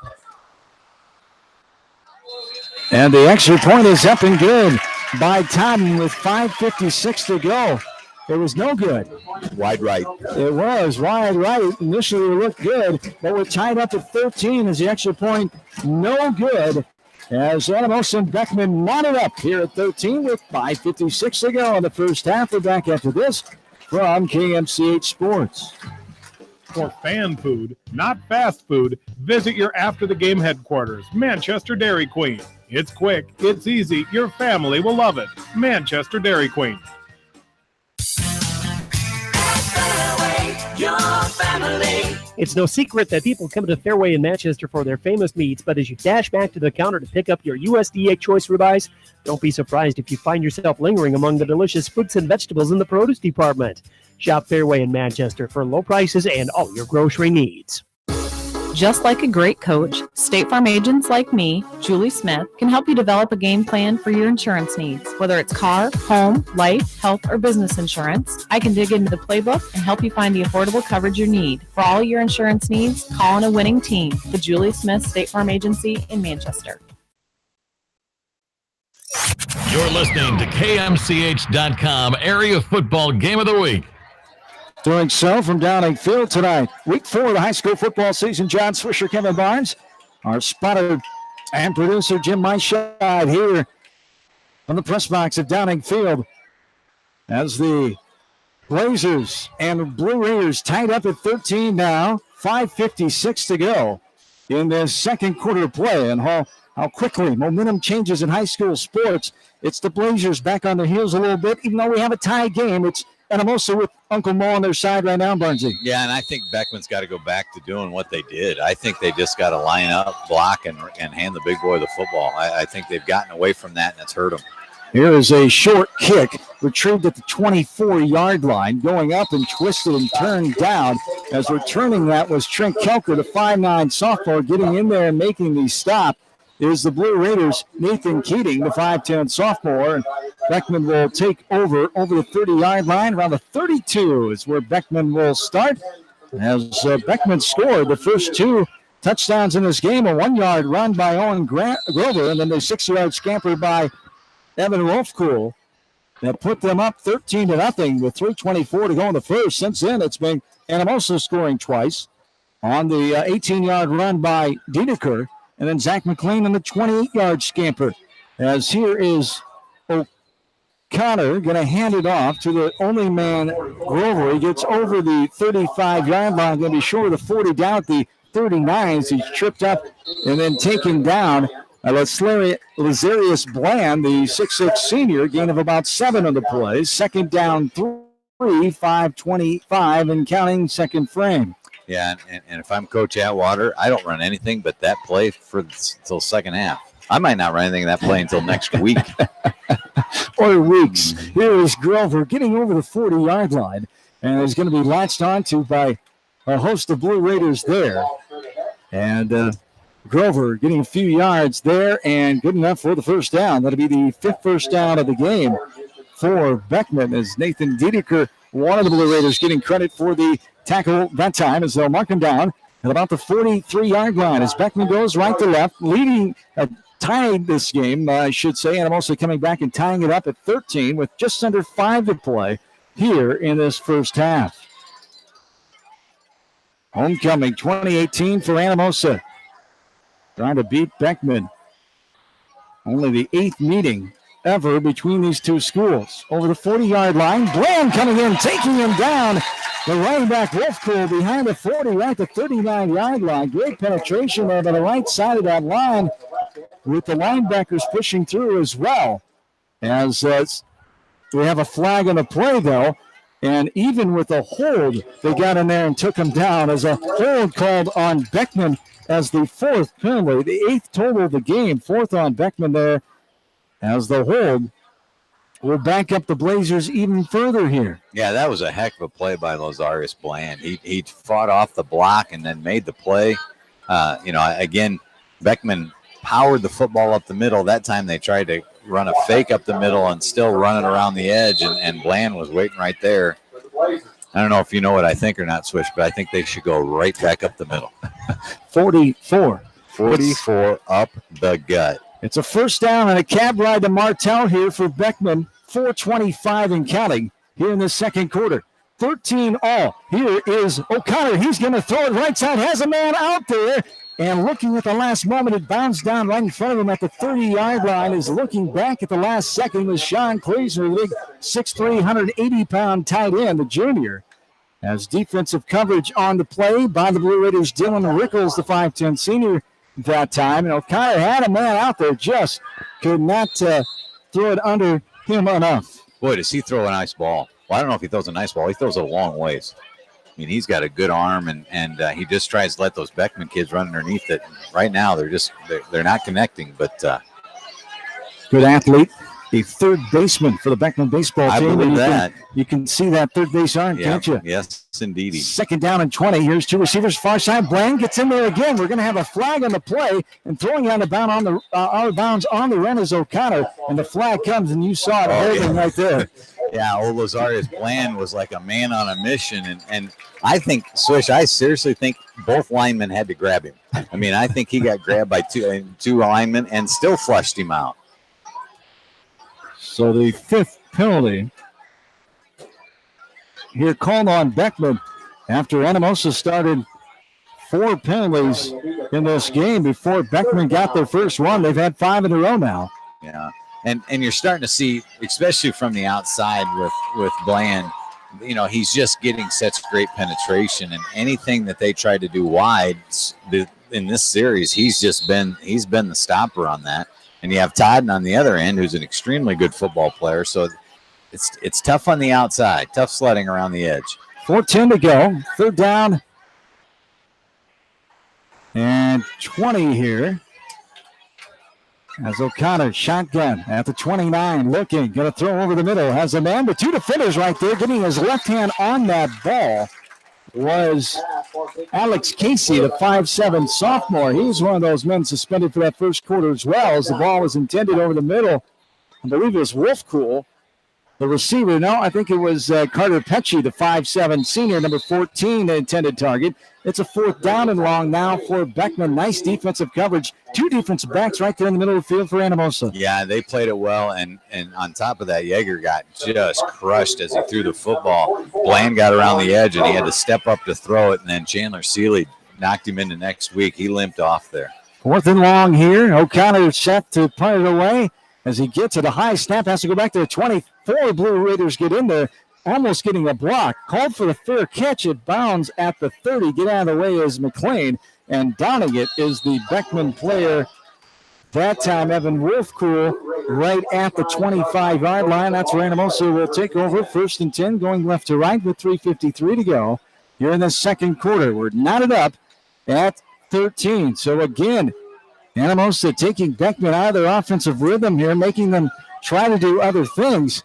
And instead of them pounding it with Grover, they're trying to do those other things and not successful right now. No, like I say, up the middle has been successful. Anything else other than that first time when Anamosa got caught inside, Beckman got around the edge, it's just been really tough for him. Walton throws out the far side. It bounds over the 35-yard line. Intended Nolan McLean, the 6'3 sophomore. There's good coverage out there by the Blazers. Riley Fingman, the 6-foot linebacker, coming to help on that far side. 3:48 to go. Be a second down and 10 now for the Blue Raiders. We're knotted up at 13. Play clock's at 13 here. As Walton right on the 20-yard line, the shotgun has 3 receivers, 2 on the far side. He'll get the snap and go right up the middle of the field where he's greeted by a Beckman Blazer right at the 25-yard line and brought down as Evan Wolfcool, the defensive back, snuck in there with help from some linemen clogging up the middle as well.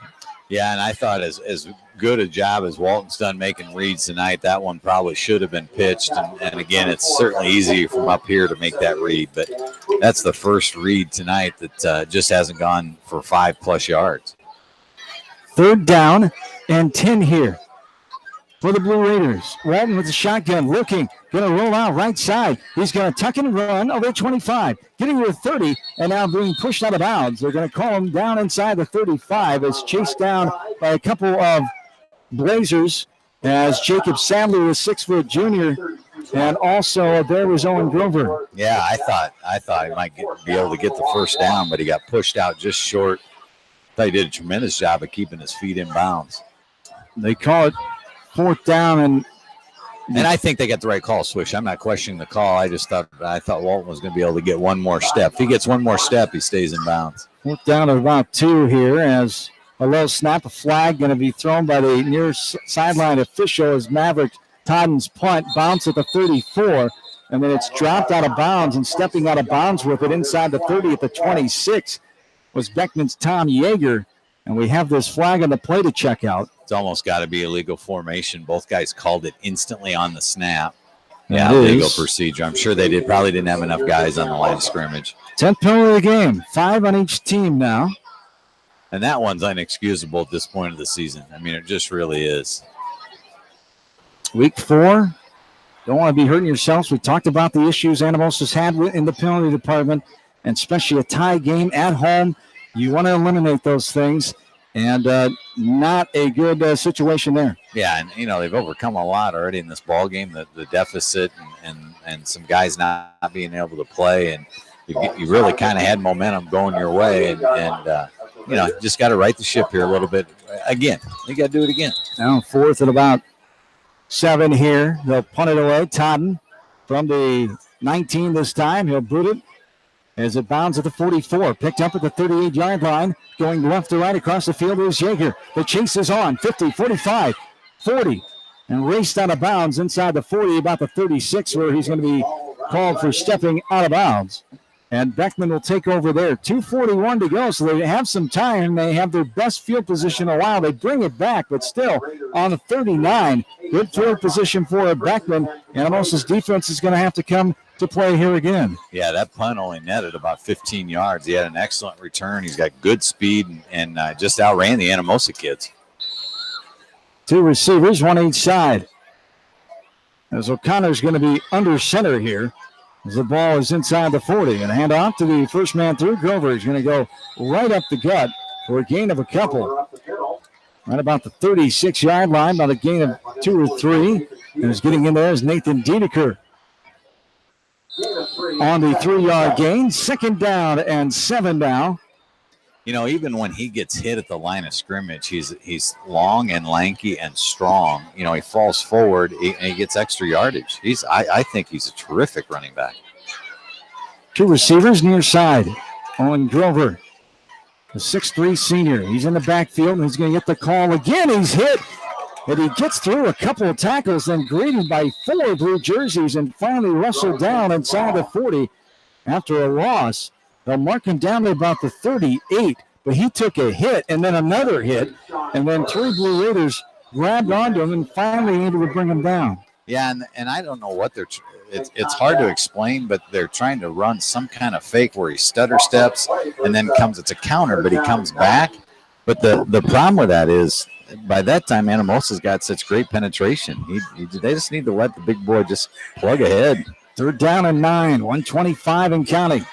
4 receivers, trips to the near side. Rolling out left side. This near side is O'Connor. Throws, has a man there caught at the 26-yard line.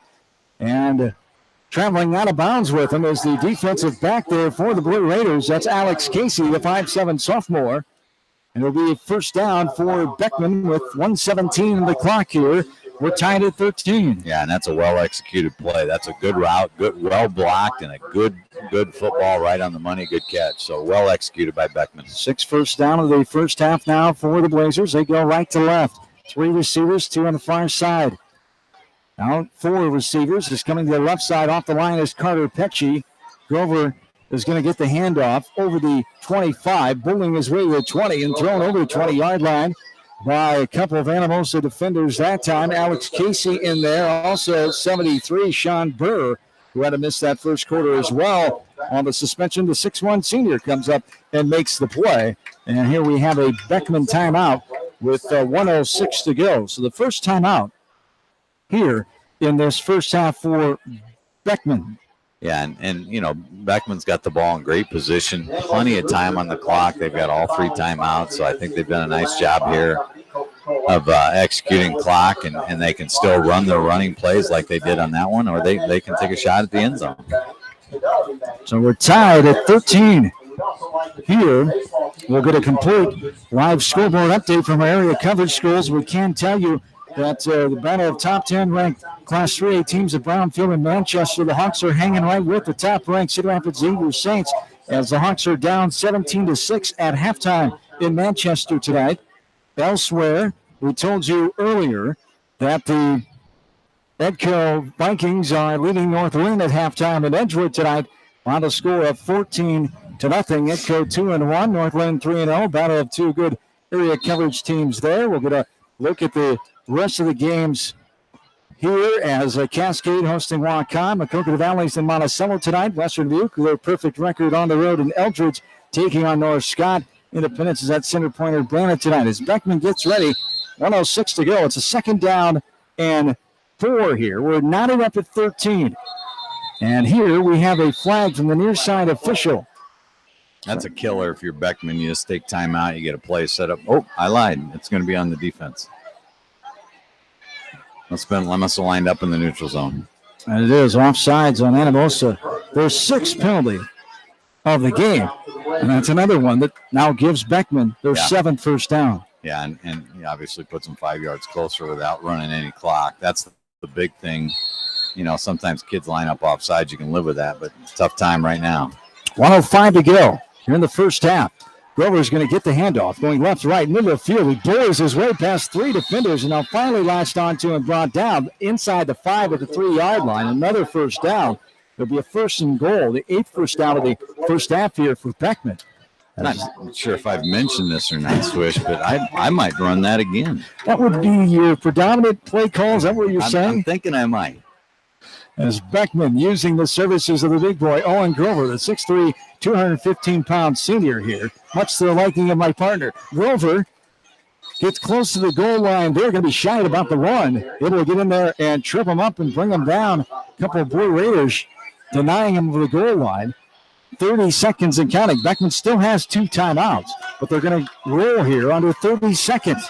2 receivers, 2 in the backfield behind O'Connor under center. You're going to give it to Grover, but he's cut at the knees by the Blue Raider getting in there. Nice stop by Walker Marsh. It is a 6'2 senior. Timeout for Coach Atwater and company. Big stop there by Anamosa. They actually back him up. They lose, a yard or 2. They lose too much. He's right at the goal line. Okay. But what a tremendous play by Walker Marsh to get penetration and get in there. As 19.2 on the clock, we're knotted up at 13 here. A 3rd down and 1 situation. 3rd and goal, I should say, from around the 1-yard line. Now, I mean, it's pretty simple. If you're Beckman, you're going to do the same thing for Anamosa. You want to do the same thing you just did. It's going to be the old chess match here. Who can prevail? Yeah, low always wins. And in that case, Walker Marsh just got lower than the defensive line, the offensive line for Beckman and got great penetration. You know, if I'm Beckman, not only do I run the big boy right up the middle, but I put my linemen in no splits and because they got some big hosses up front. Just let them go. Or a quarterback sneak. I'm surprised we haven't seen one of those. Yeah, he's obviously a good athlete also. Try to catch him off guard. Quarterback sneak with Seamus O'Connor, the talented Beckman Blazer. If you're Beckman, you can't panic just because you didn't get in last play. They're going to go quick, I think. Full house backfield. Third man through is Grover. He's going to hop over and getting out of the outstretched arms of the Blue Raider there in the backfield, trying to ramp him up, but just too much power up top as Grover hopped over it and found himself over the goal line for the 1-yard touchdown run with 14.5 to go here in the second quarter. Yeah, and give Beckman credit. I thought they did a great job of managing the clock. I thought their play calling was excellent, and they went back to Grover. I mean, he is tough. He's tough to defend, and just because he gets tackled once, you can't be afraid to go back to him. How many times can Anamosa do it in a row? Exactly. Is the question. As the good. Extra point is up and good by O'Connor. And the Blazers with the 7-point lead, 20-13. Quick timeout. We're back after this from KMCH Sports. For residential, commercial, or farm lawn care, Spring Green Lawn Care in Dyersville is who to call. They're licensed and insured. Call Dwayne for free estimates. Spring Green Lawn Care is your full-service lawn care company in Dyersville. J&D Catering and Suites in New Vienna provides exceptional handcrafted food, whether a cocktail buffet, formal dinner, or a themed event. Let Diane and her staff create a customized menu sure to wow your guests. They offer an extensive specialty cupcake and cake menu. Call or check them out on Facebook. Let J&D Catering and Suites set your next special event above the rest. Hi, this is Chris Henry, Service Manager at Brown Sales and Leasing in Elkader. Our goal is to make your car buying experience the best possible, and our factory-certified technicians are dedicated to you and your vehicles. Stop in and see us at Brown Sales and Leasing in Elkader, or visit us online at forbrowns.com. Your hometown dealer, wherever your hometown may be. You're listening to KMCH.com Area Football Game of the Week. 14.5 to go here in the second quarter. As the Blazers will boot it away, going right to left. Evan Wolfcool, the 5'10 junior, doing the kicking duties. Beckman leading this game 20-13. They scored the first 2 times. Anamosa responded with 2 touchdowns, and Beckman has scored the last one with 14.5 to go in the second quarter. As there's a low kick, it hits a lineman, but getting on that and hugging that ball around the 45-yard line is the big fella for Anamosa.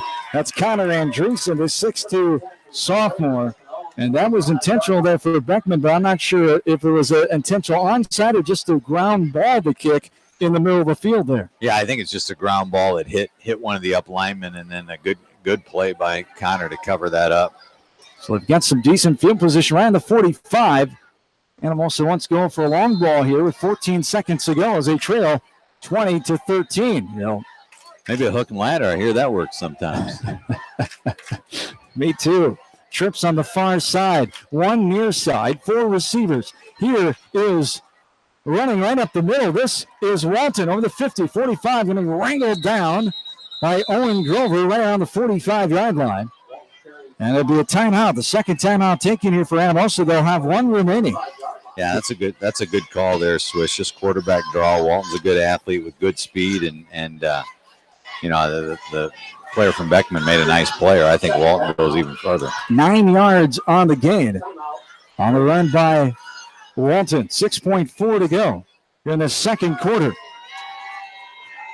It's an hour and 14 minutes old. This one is here tonight, just shy of 9 o'clock. As the Blue Raiders trailing Beckman 20-13. We'll get a full area coverage scoreboard update coming up at halftime here. As Beckman comes out on the field, Anamosa adjourns their timeout.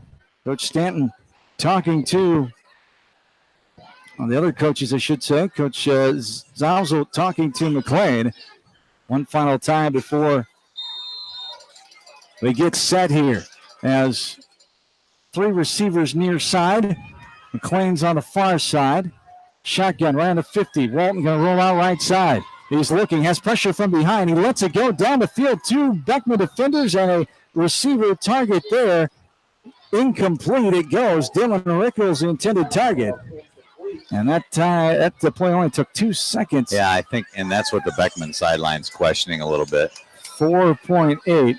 That should be half. On the clock, and they're going to call it. Are they going to call it half? Yeah, they're called it half. He just called it half. Yeah, it's the right call. Yep, as that is going to do it. The end of the first half here. Zeros are on the board now, 20-13 in favor of Beckman, as this is area football from KMCH.com. We'll come back with a scoreboard update, catch you up on some other area games as we will come back after this from KMCH Sports.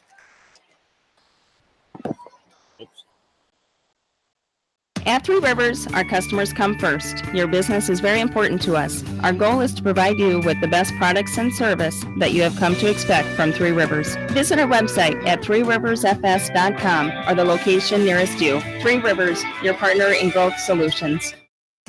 We expect big hits on the field, but not on the road. So when the unexpected happens, call Krager Body Shop in Dyersville. They specialize in major and minor collision repair and frame straightening. For all of your auto body work, see Krager Body Shop in Dyersville. Citizen State Bank, your locally owned, community-minded, and customer-oriented bank, is here to serve you. Choose one of their 7 convenient locations in Winthrop, Monticello, Manchester, Ryan, Strawberry Point, Hopkinton, and Nubiana. Citizen State Bank, community banking with people you know, member FDIC. Put a little south in your mouth at Rockin' 5K Barbecue Shack in Manchester. You can't go wrong with any of their melt-in-your-mouth menu options. Dine in or call ahead for carry-out. Book them today to cater your next event. Rockin' 5K Barbecue Shack in Manchester. By County Disposal Incorporated for all your commercial and construction disposal needs. Best of luck to all the area athletes and coaches from everyone at By County Disposal Incorporated in Dyersville, serving Dubuque and Delaware counties. This is Jamie Vaskey, the voice of the West Delaware Hawks, and I've had the chance to review the Good Neighbor Society's playbook, and I got to tell you, they are friends in your neighborhood, designing plays to get you home fast. If you need help getting back in the game, contact the Good Neighbor Society Rehab to Home team at 563-927-3907. The Edgewood Reminder is proud to support all the area teams in athletic action and appreciates their efforts in the classroom and during sports. Check out all the sports photos in each week's issue of the Edgewood Reminder. TriVet Associates is a mixed animal veterinary clinic with offices in Farley, Dyersville, and Holy Cross. Our 8 doctors serve the Dubuque, Manchester, Guttenberg, and Cascade areas and provide veterinary services to both large and small animals. For more information, find us on Facebook or visit our website, trivetinc.com. High-Tech Communications is your local service provider for telephone systems, fire detection, audio, video, security and surveillance systems, wiring, and more. High-Tech has decades of experience in the industry. Contact High-Tech at 563-927-4936. Online at hightechcommunications.us. High-Tech Communications, changing your world with technology. West Bend's home and highway policy provides you with one policy, one bill, one deductible, and one agent, all with no hassle and a portion of your annual premium back in cash if you don't have a claim. To find out more, contact your local West Bend agent, Eric Smith, at Parrott Insurance in Manchester at 927-2791.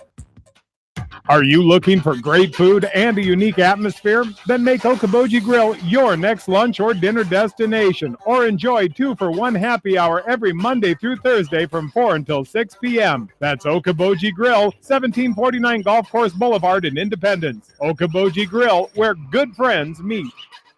Whether a door needs replaced or building a new home, let S&R Construction of Masonville take care of you. S&R Construction is the expert in home improvement projects, gutters, siding, garages, remodeling, new home construction, and more. Call Steve Fetland today at 319-361-0638 for a free quote. Whether it's an orthopedic, sports, or occupational injury you are suffering from, Regional Medical Center Therapy Services has you covered. With a customized treatment program, Regional Medical Center Therapy Services can get you back on track in the active game of life. Regional Medical Center, excellence in healthcare, close to home. Leonard Muller Funeral Home and Crematory wishes all the best to the athletes and appreciates their hard work and scholastic efforts throughout the year. For personal, caring service, Leonard Muller Funeral Home and Crematory in Manchester, Edgewood, and Strawberry Points. Hey KMCH listeners, GMB is proud to support our area athletes and help bring the sport to you. The GMB Bank team reminds you whatever your financial goals, we're here to help you reach them. Stop by our Manchester location or visit us online at gnbbank.com. Member FDIC. Going above and beyond is a standard of care at Above and Beyond Home Health and Hospice Care. Their compassionate staff care deeply about the comfort of their patients. A nurse is available 24 hours a day, 7 days a week. Above and Beyond Healthcare, the more they care, the more beautiful life becomes. Proudly serving Jones, Jackson, Johnson, Lynn, Clayton, and Delaware counties. Clifton Murdoch Funeral Home and Cremation Services in Earlville are proud of all area athletes and coaches. Best of luck for a successful season from everyone at Clifton Murdoch Funeral Home in Earlville. At Tauke Motors, we believe in a gentler, simpler way of doing business. Check out our large selection of new and pre-owned vehicles, as well as great incentives at TaukeMotors.com. If you are looking for a new pre-owned vehicle or service on your current vehicle, come to Tauke Motors, Chevrolet, Chrysler, Dodge, Jeep, and Ram on 9th Street in Dyersville. At Dupaco Community Credit Union, we know debt happens. A debt checkup from Dupaco ensures it's not costing you more than it should. With historic low interest rates, now is the time to bring your loans to Dupaco. Contact us at 563-927-6187 or visit dupaco.com. The Manchester Press is your community newspaper. Check out the sports section for game stats and photos of area players and game highlights. The Manchester Press, serving the area for over 130 years.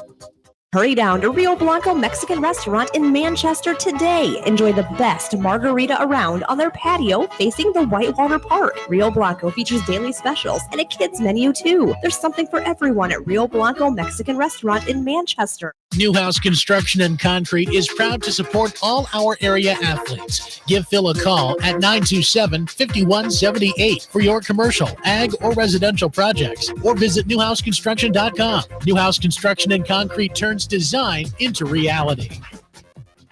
No one can win a game by themselves. At F&M Bank, our team works together to achieve the ultimate goal, exceeding client expectations. F&M Bank is a proud supporter of all local sports teams. F&M Bank, the right choice in Manchester, Cedar Rapids, Anamosa, and Monticello. Member FDIC. Just like you take pride in your vehicle, we take pride in the service work we provide.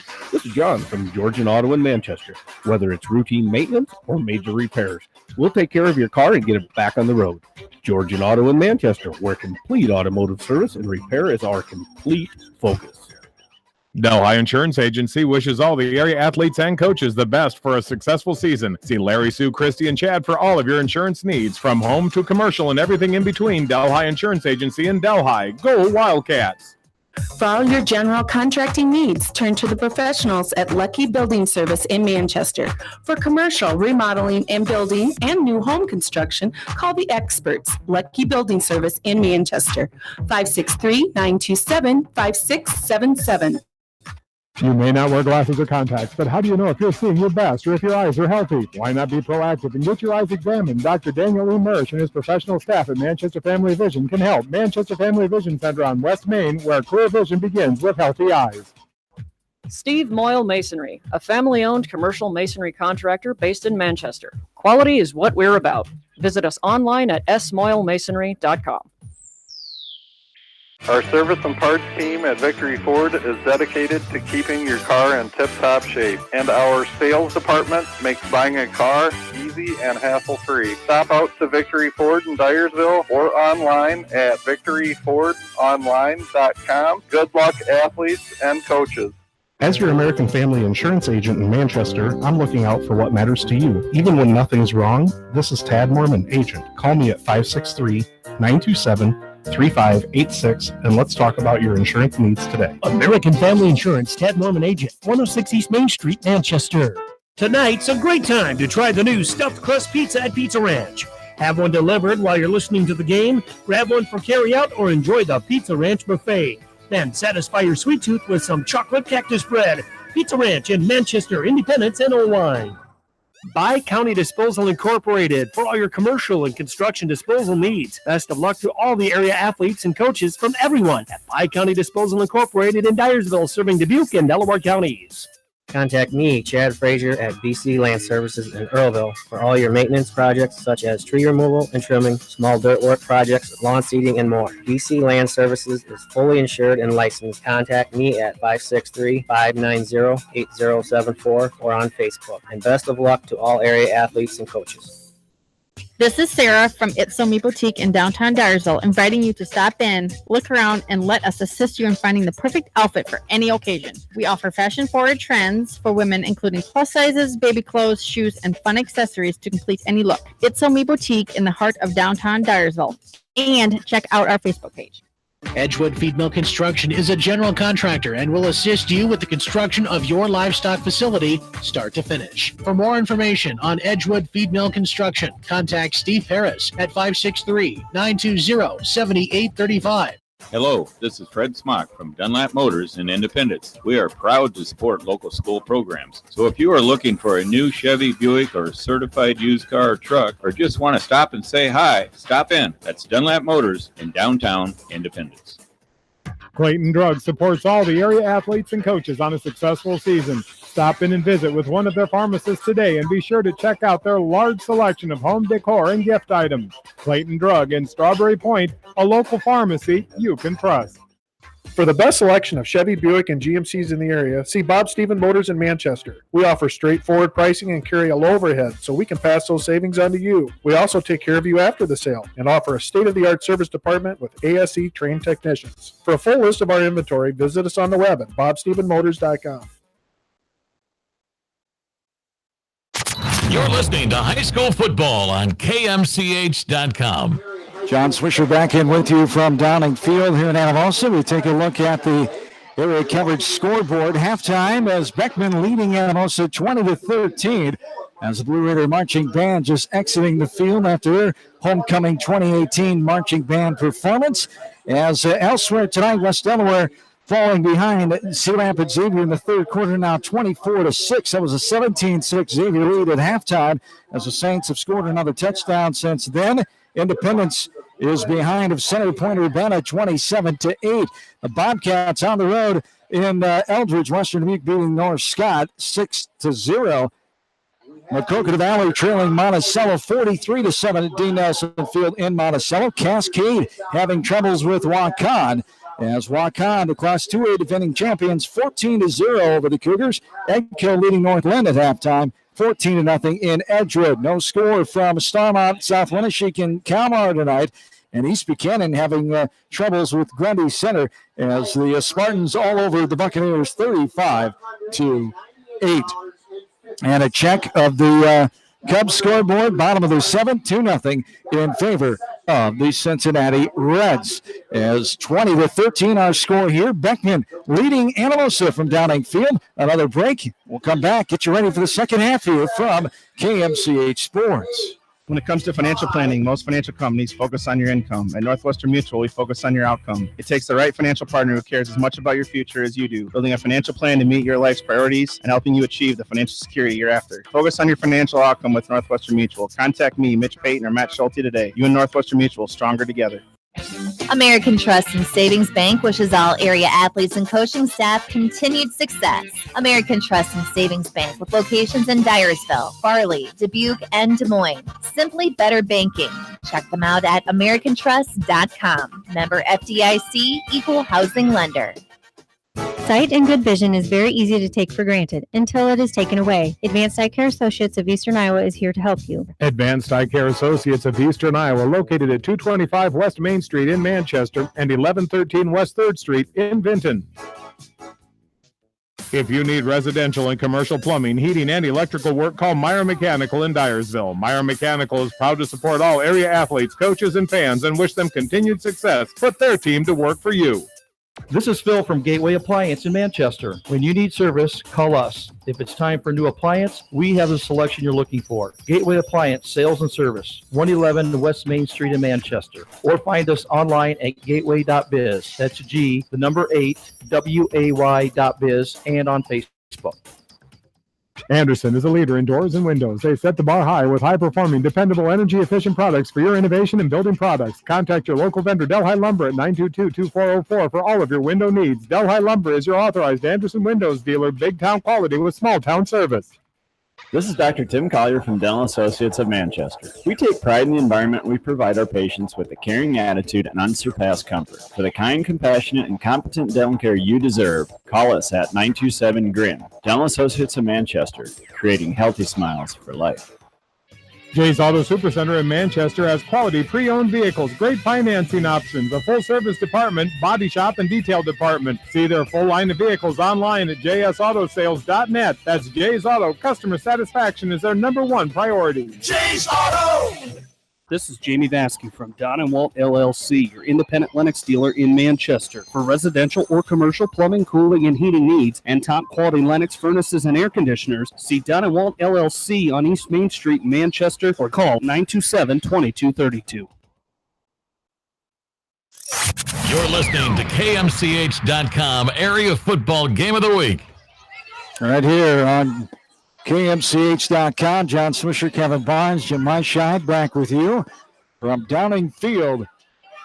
As tonight's game brought to you by our 51 KMCH Sports Boosters, also by County Disposal, Meyer Mechanical, and Spring Green Lawn Cares. We get close to the second half here, able to make the way down at halftime and say hello to a few of those 1993 graduates back for a little class reunion tonight, attending the homecoming game. As Tim Wheeler, the freshman baseball coach, and coaches some lower-level basketball at Solon, back tonight. Also, Mitch Truesdale lives in Lisbon now. Who else is down there? Chris Grayland, Ross Albertson, the son of former basketball coach Doug Albertson, here at Anamosa. So good to see those guys as part of the 1993 class here. It's been since October 15th of 1993, later on that year after those guys were graduated, that these two teams have met. As Beckman won the last meeting 33-6 right here at Downing Field. Only the 8th meeting ever between these two schools, as the first 7 took place from 1987 to 1993, as the Blue Raiders trail Beckman here at halftime 20-13. As Barnes, we take a look at some numbers and some of your insight here of what both teams have to do coming out here in the third quarter. Both teams have to do what they did the first half. They got to run the football, and both teams were pretty darn effective. In that half. Beckman rushed for 149. Of course, Grover taking the big load of that with 77 of that, and Anamosa rushed for 173 with Walton. Big load of that with 97. So they continue that defensively. You know, somebody's just got to get a stop. The biggest thing, Swish, on both sides of the football, both sides of the sidelines, is penalties. Penalties cost both teams big-time plays, and Anamosa gets the ball to start the second half, and so it'll be important for them to establish something and see if that score that Beckman had there at the end of the first half takes the wind out of their sails or just kind of challenges them a little bit. Yes, indeed. It's 20-13, the score here in favor of the Beckman Blazers. We took a look at the penalty department penalties for Beckman, 5 in the first half, 6 for Anamosa in that first half. First downs, 8 for Beckman and 5 for Anamosa, as the Blue Raiders were outscored in that first quarter 13-0, as Grover had the 1-yard run and then the 60-yard run by Evan Wolfcool, making it 13-0 heading into the second. And then Anamosa responded. 18-yard scamper by Nathan Diedeker. 13-7 was the score. And that was before a 28-yard touchdown run by Zach McLean, tying it up at 13. And then the 1-yard run by Grover, making it 20-13 with 14.5 to go in that first half that lasted 1 hour and 14 minutes, as the second half is coming up here. And we're back with it right here from KMCH Sports. Family fun and great food await you at Lightning Lanes Family Center and Captain and Tennille Sports Bar. Come out for a fun night of bowling or watch the big game on their 10-foot HD big screen. And of course, great food and your favorite beverages. Lightning Lanes Family Center and Captain and Tennille Sports Bar on East Main in Manchester. Farmers Savings Bank proudly supports all area athletes and their coaching staff. For all your banking needs, visit them in Colesburg, Elkport Garber, Strawberry Point, Arlington, and Aurora, or online at farmersavingsbank.com. Member FDIC.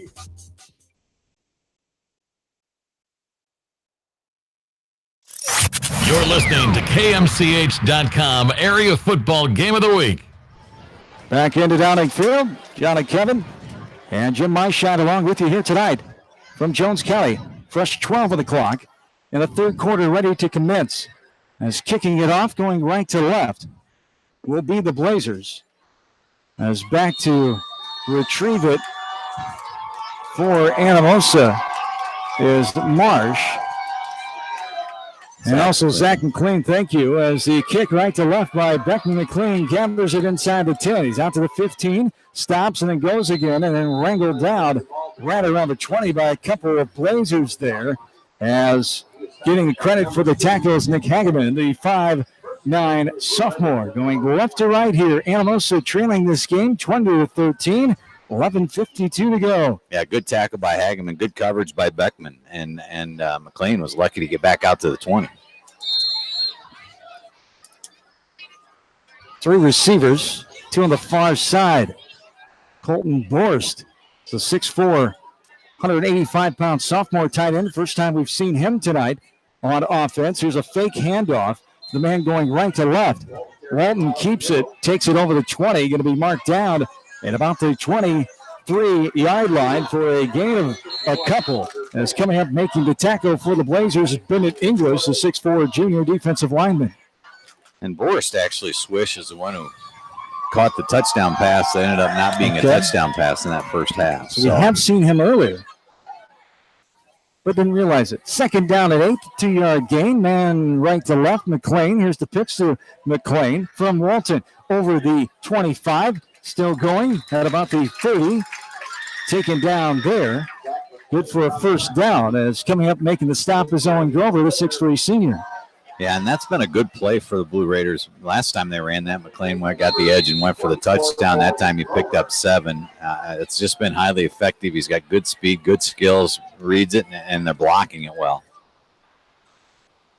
As going left to right. Anamosa with 3 receivers.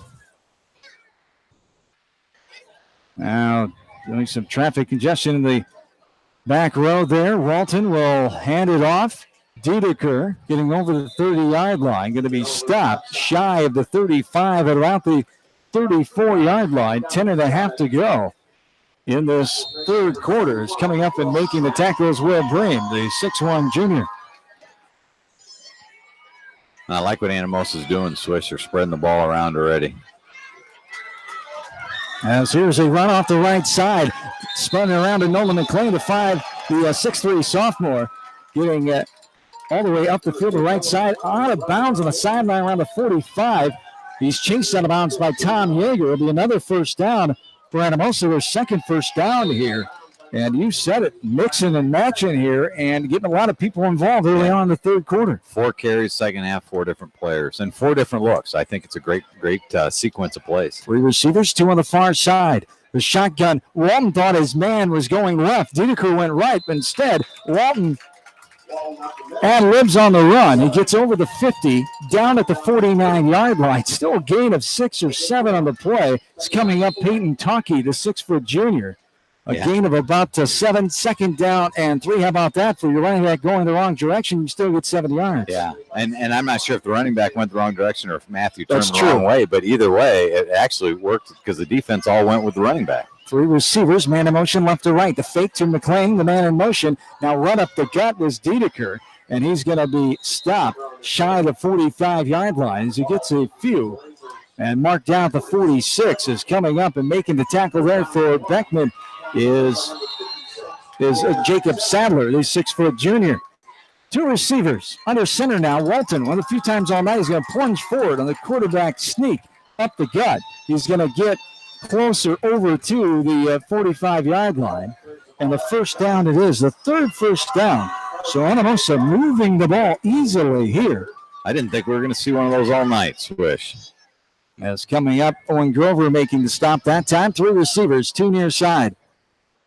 Walton will be back in his regular position of shotgun now. He's camped right on the 50-yard line, right at the A logo at midfield. Walton skips through, slides, shuffles over the 40. Now down all the way to about the 35. They'll mark him shy at about the 36. As making the stop is Jackson Feldman, the 6' senior defensive back. Under 9 minutes to go. About a gain of 9. It'll be second down and a long one here. Yeah, and Walton's doing just an outstanding job of reading the defense and making the right play right now.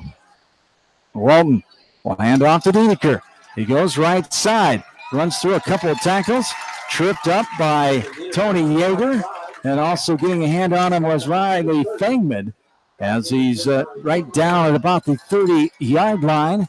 as another first down. 4 first downs here on the opening drive of the second half for Anamosa as they trail this game 20-13 with 8.5 to go in the third. Here is a handoff to Dedeker again over the 30, now 25, down inside the 25 at about the 21-yard line. He's run into a Beckman player meeting him there. That was Evan Wolfcool. We have that player still down. Wait a second, that's not Wolfcool. That was shaken up there. Is that 28? Thank you, Jim. That is Riley Fengman, the 6-foot junior. So he's up on his knees as the Beckman trainer comes out to tend to him. Both groups of players will go to their respective sidelines and get some water and a breather and a talk to from their coaches here. 8:21 to go in the third quarter. As we check the scoreboard, we have a couple listeners keeping us updated on this Chicago Cubs baseball score, the only major league score we're really concerned about.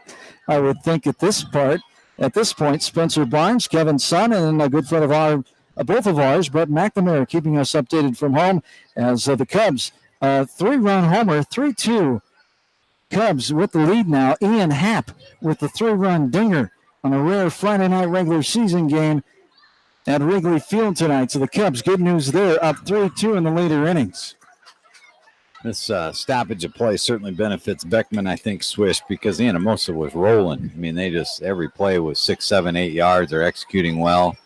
Beckman needs obviously gets a free timeout out of the injury and see if it benefits him here in second and short. So second down and about 2.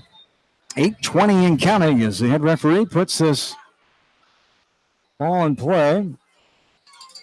Blazers lead by 7.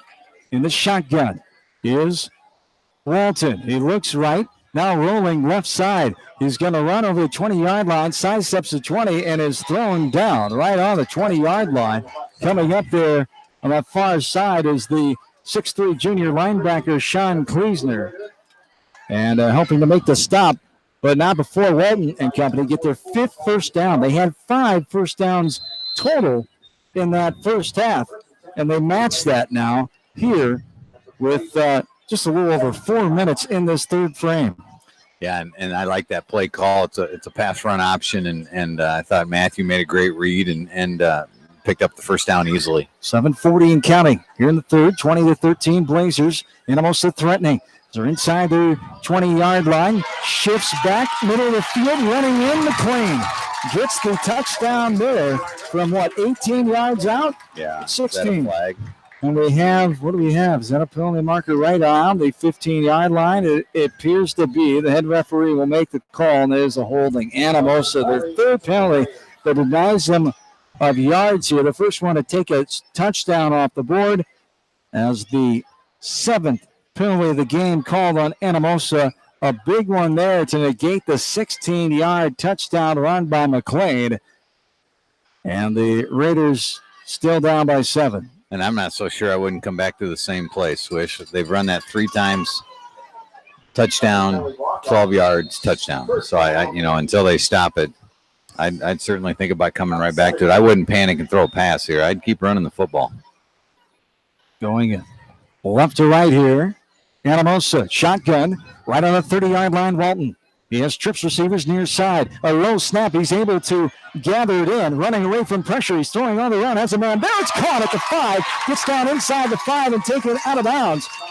As about the 2-yard line. Is that Borst? Yes. Colton Borst, the 6'4 sophomore, tight end. Able to haul that one in. As the nice pass play there, about 17 or 18 yards. Exactly what I said, Swish. I'd come out throwing the football on first down there. Did you say that? That's exactly what I said. No, I must have dozed off for a second. A flag on the play from the near side official. Well executed play, and then Anamosa tried to. You see college and even pro teams do this. They try to hustle up to the line of scrimmage and run a quarterback sneak, and it caught Beckman offside. So they're going to be. Instead of 2 inches, it's going to be 1 inch to the goal line because Borst was extremely close to scoring. 6 penalty on Beckman now. They're first in the second half. As the first and goal from just outside the goal line. I mean, it is just outside. From here, it's touching the line. Anamosa under center, Walton. everybody up front. He's going to give to the second man through, Dedeker. He's going to hop over the hole, and touchdown it is. The 1 yard run by Dedeker. And the Blue Raiders are an extra point away from tying up this game. That's a great drive for the Blue Raiders. Swish coming out of halftime. Beckman scores with 13 seconds to go in the half to take the lead back, and just a tremendous job by Blue Raiders to come out second half and answer it. Zach McClain with the hold right on the 10-yard line. Maverick Todden, the extra point attempt here, and it is good. And we are tied again at 20 with 7:23 to go in the third quarter. This is Area Football from KMCH Sports. If you are in need of rental equipment such as skid loaders, high-reach forklifts, and man lifts, contact Jason at Moyle Rental Services or check out our website at moylerentalservices.com. Moyle Rental Services of Manchester wishes all area athletes and coaches the best of luck. Viafield is your headquarters for all your seed, chemical, and fertilizer needs. They have professional service and quality products needed to bring the best crop to market. Viafield, providing growth opportunity for 18 locations across northern Iowa and southern Minnesota. The Eastern Iowa Shopping News and the Dyersville Commercial recognize the hard work and dedication of all area athletes. Check out the weekly sports section in the commercial for scores and information. The Eastern Iowa Shopping News and Dyersville Commercial, supporting your communities. You're listening to high school football on KMCH.com. Maverick Todden to kick it off, going left to right. We're tied at 20, 7:23 to go. Here in this third quarter of play, Anamosa and Beckman, both teams going for their second wins. They come in 1-2 in their final non-district tune-up before district play for both of these teams begins. Beckman in Class 1A District number 4 next week, as they will host Northeast. Anamosa, Class 2A, District number 4, that is, as they will travel up to West Union and take on North Fayette Valley. Todd teeing it up and ready to boot it away for the Blazers. Back here, Yeager and Pecci.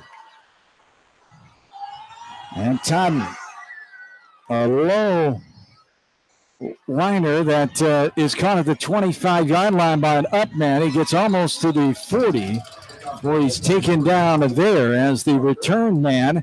That time was Trent Kelker, the 5'9 sophomore. Getting in there for the stop was Wes Meinert, the 6'1 sophomore for Anamosa. So on the 40 is where Beckman takes over. 1st and 10 as we're mounted up at 20. Sound like a broken record, Swish, but we'll go right back to Grover. And they do. Grover gets it, goes middle, goes left. Pinballs off a couple of tacklers over the 45-yard line. And he marked down at close to the 47, where he's brought down after a gain of about 6. As that time, Nathan Kading, the 5'10 sophomore, with the stop. A gain of 7 it is. 2nd down and 3. 6:15 counting in the third. O'Connor's going to give to the running back Grover. He's going to get over the 50-yard line. Forward progress will mark him to about the 48 as the first down for the Blazers. As coming in, credit for the tackle is Nathan Dedeker, the senior linebacker. Nothing fancy. Exactly what we saw the first drive of the start of the game, Swish. Just power football. Let Grover get in behind those big Huskies, and they're just moving them out. 2 receivers, on each side. Feldman, the near side. Here's a handoff to Grover. He stops at the 50, gives time for a Blue Raider to relax in there. Marsh, and then getting in there for the tackle is Maverick Todden, the 6'1 senior as well. Yeah, and Coach Stanton had enough of that. He blitzed both A gaps, and actually one was a B gap blitz and filled into the hole.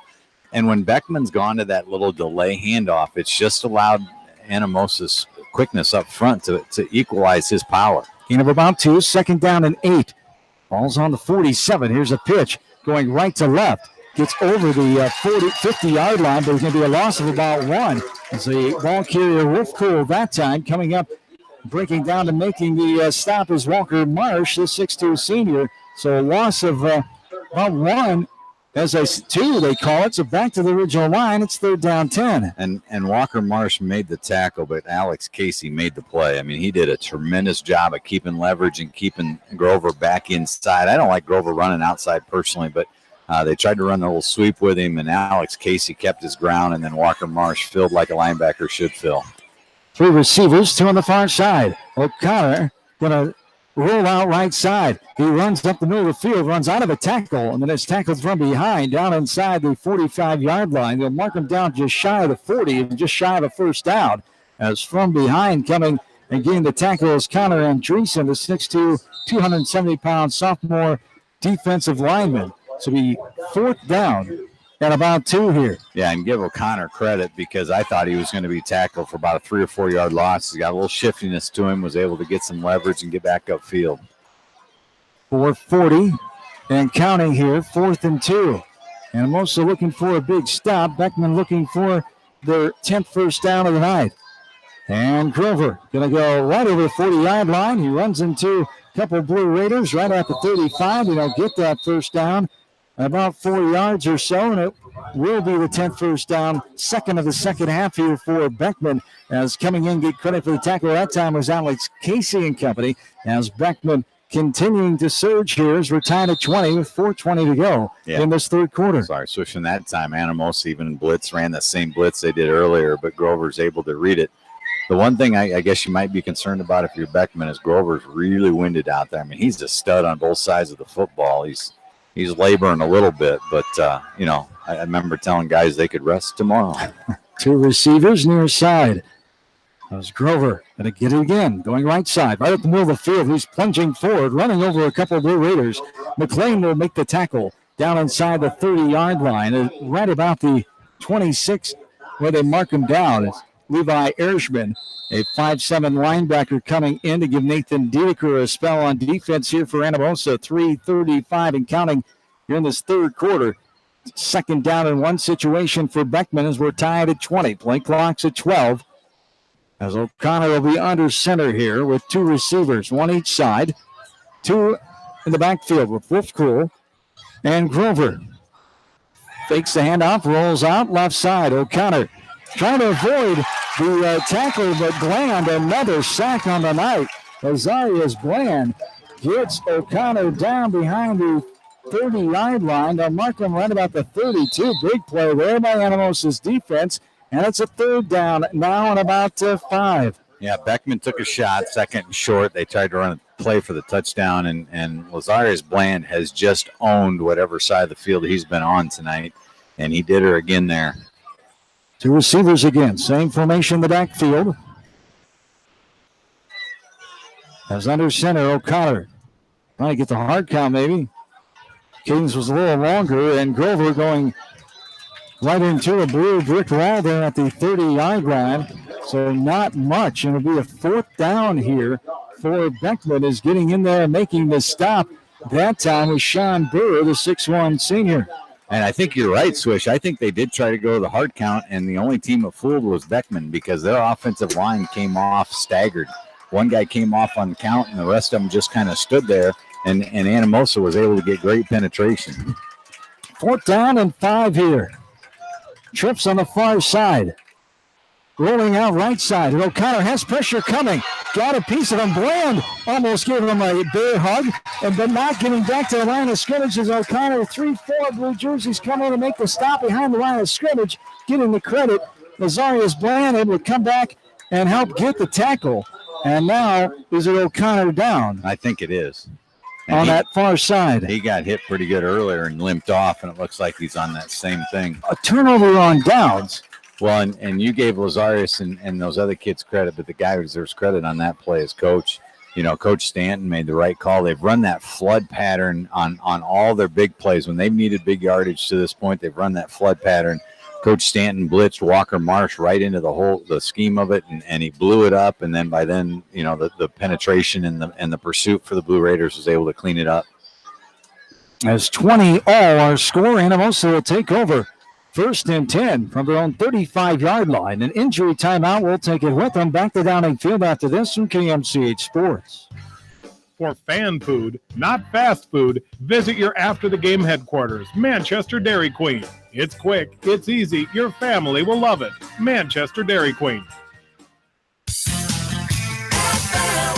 Your family. It's no secret that people come to Fairway in Manchester for their famous meats, but as you dash back to the counter to pick up your USDA choice ribeyes, don't be surprised if you find yourself lingering among the delicious fruits and vegetables in the produce department. Shop Fairway in Manchester for low prices and all your grocery needs.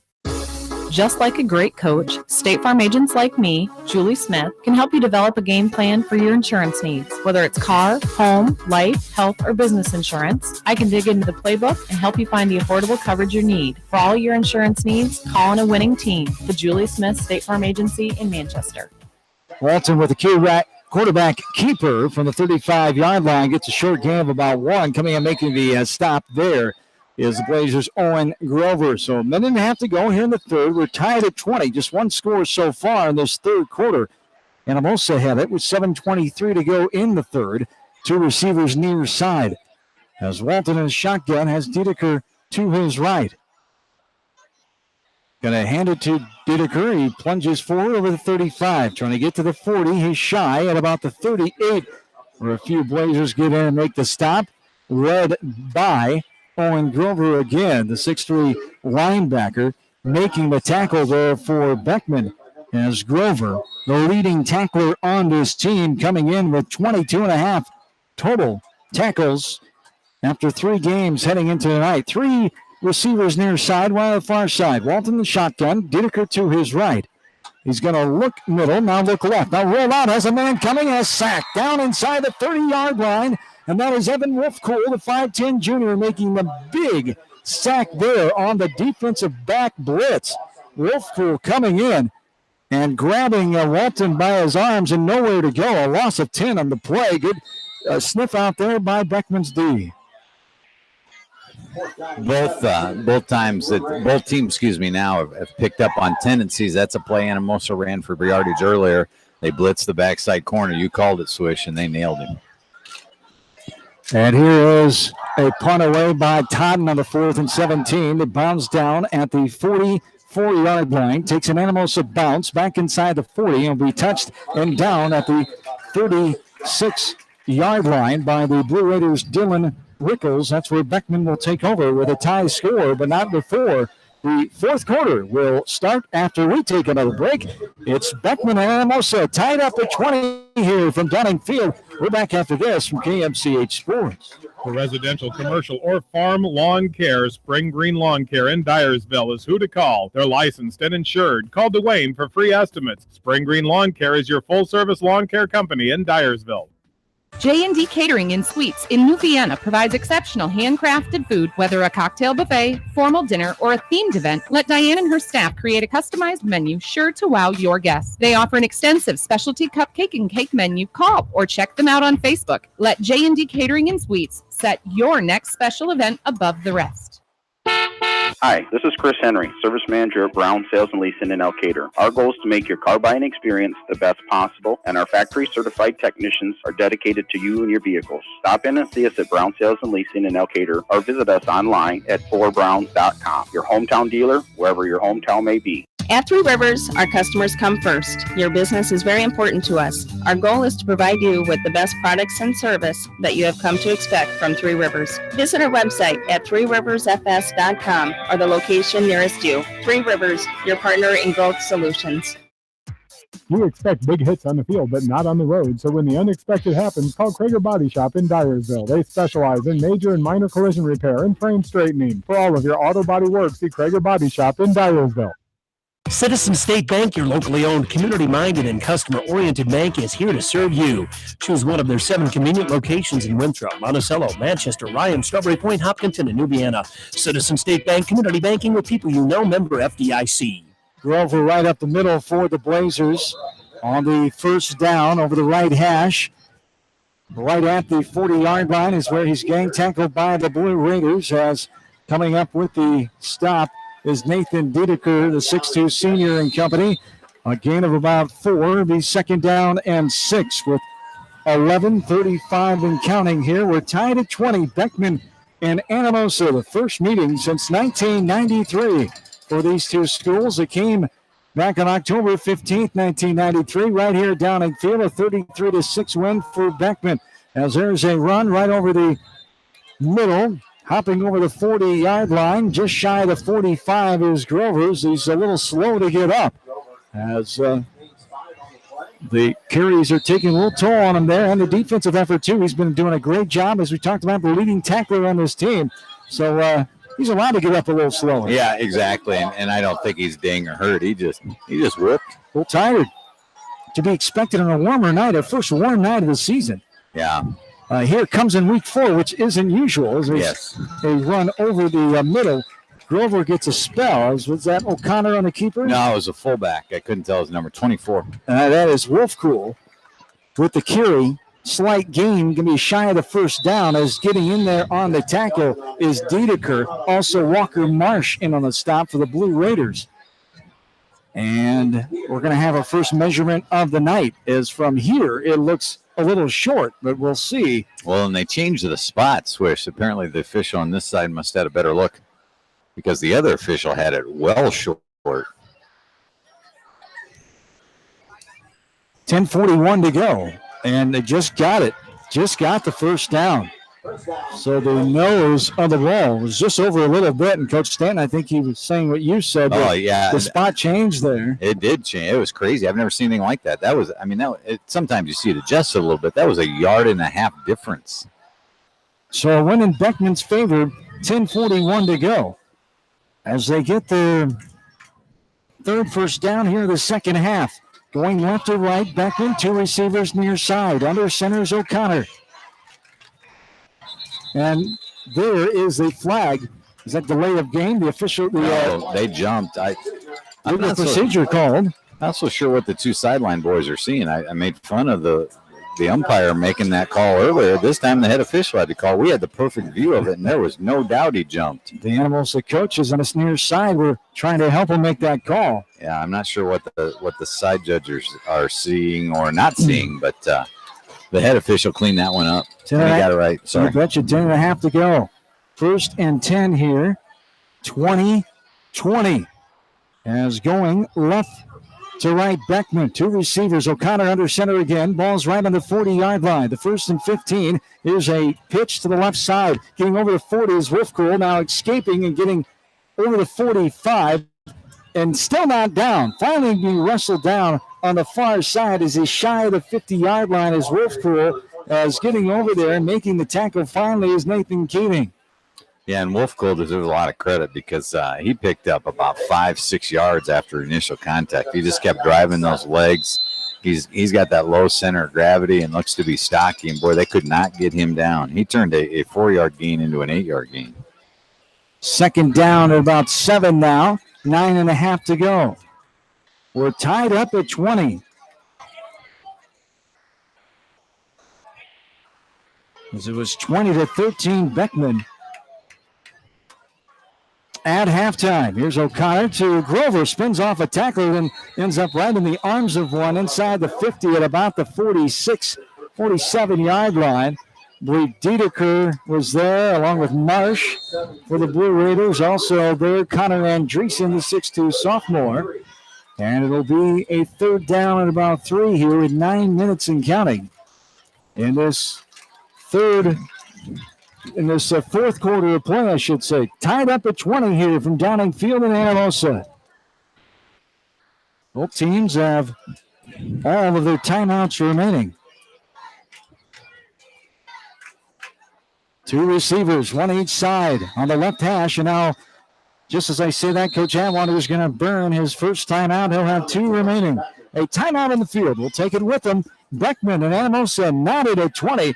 This is area football from KMCH Sports. Put a little south in your mouth at Rockin' 5K Barbecue Shack in Manchester. You can't go wrong with any of their melt-in-your-mouth menu options. Dine in or call ahead for carry-out. Book them today to cater your next event. Rockin' 5K Barbecue Shack in Manchester.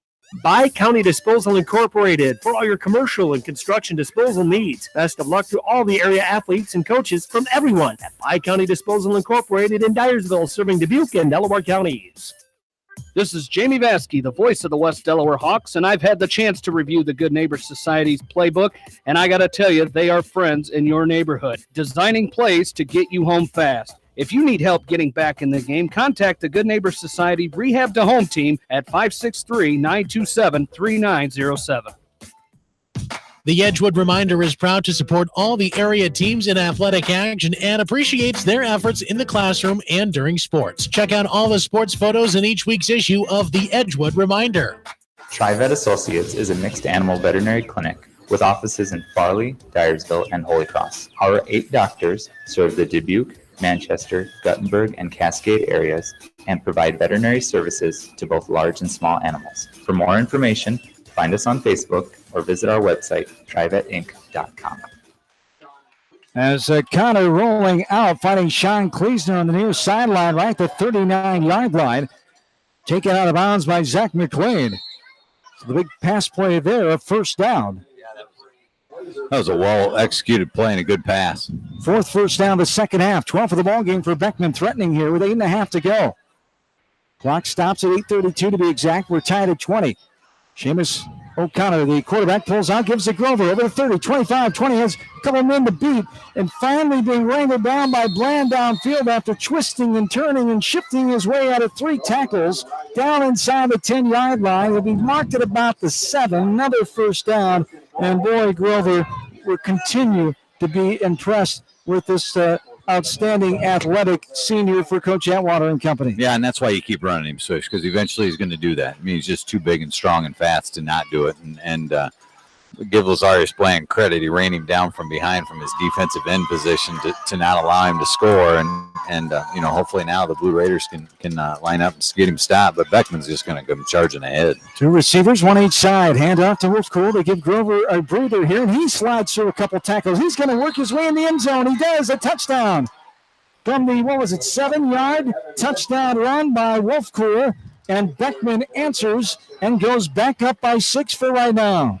Yeah, and just good hard running. And right now Anamosa's back on their heels. Beckman's really getting a charge up front.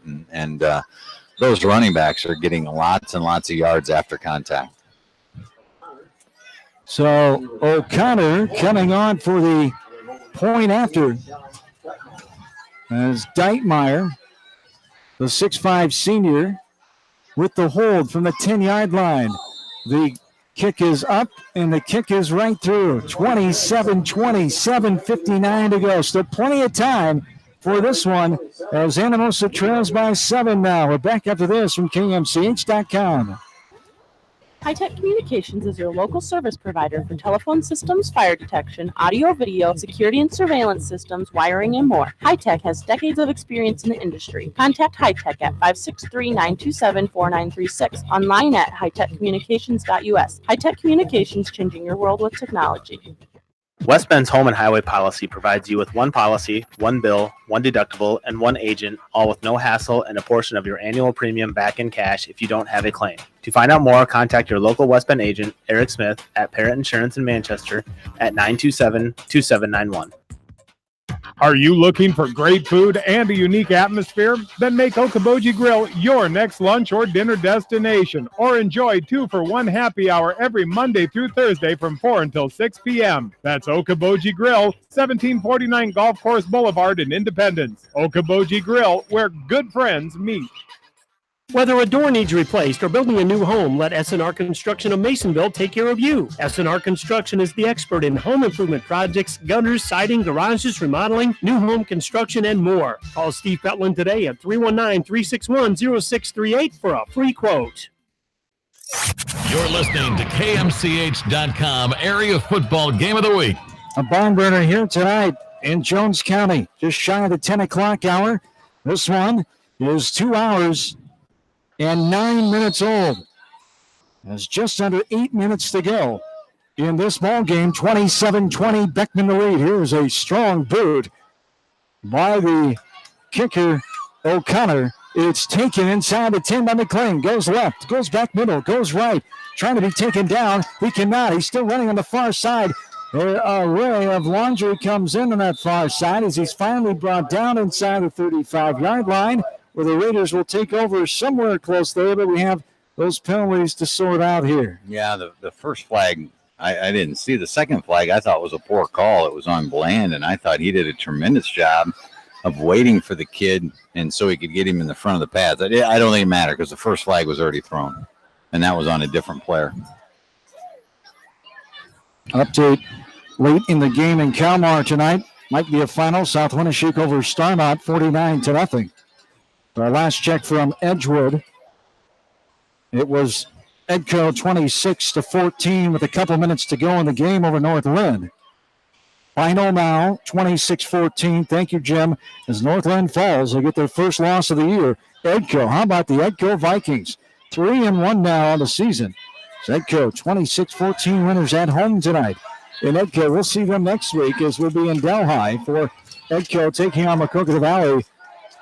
It was in Monticello just up the road on Highway 151 tonight. And last check, they were losing in that game by a wide margin. Is what we got here. Well, I think they're trying to decide what penalty they want to accept. Block in the back on Anamosa is the one I think they're going to go with. Yeah. Second penalty of the second half, 8th against Anamosa. Beckman has 7 called on them. 7:46 to go here in quarter 4, 27-20. So Anamosa comes out here, going right to left. Walton in the shotgun as he's camped up just outside the 10-yard line. Man in motion, left to right is right to left, I should say, is McLean. Hopping through a couple of holes and getting to about the 15, over the 15, 16-yard line is Diedeker that time. As coming in and making the tackle is Jacob Sadler, a 6-foot junior.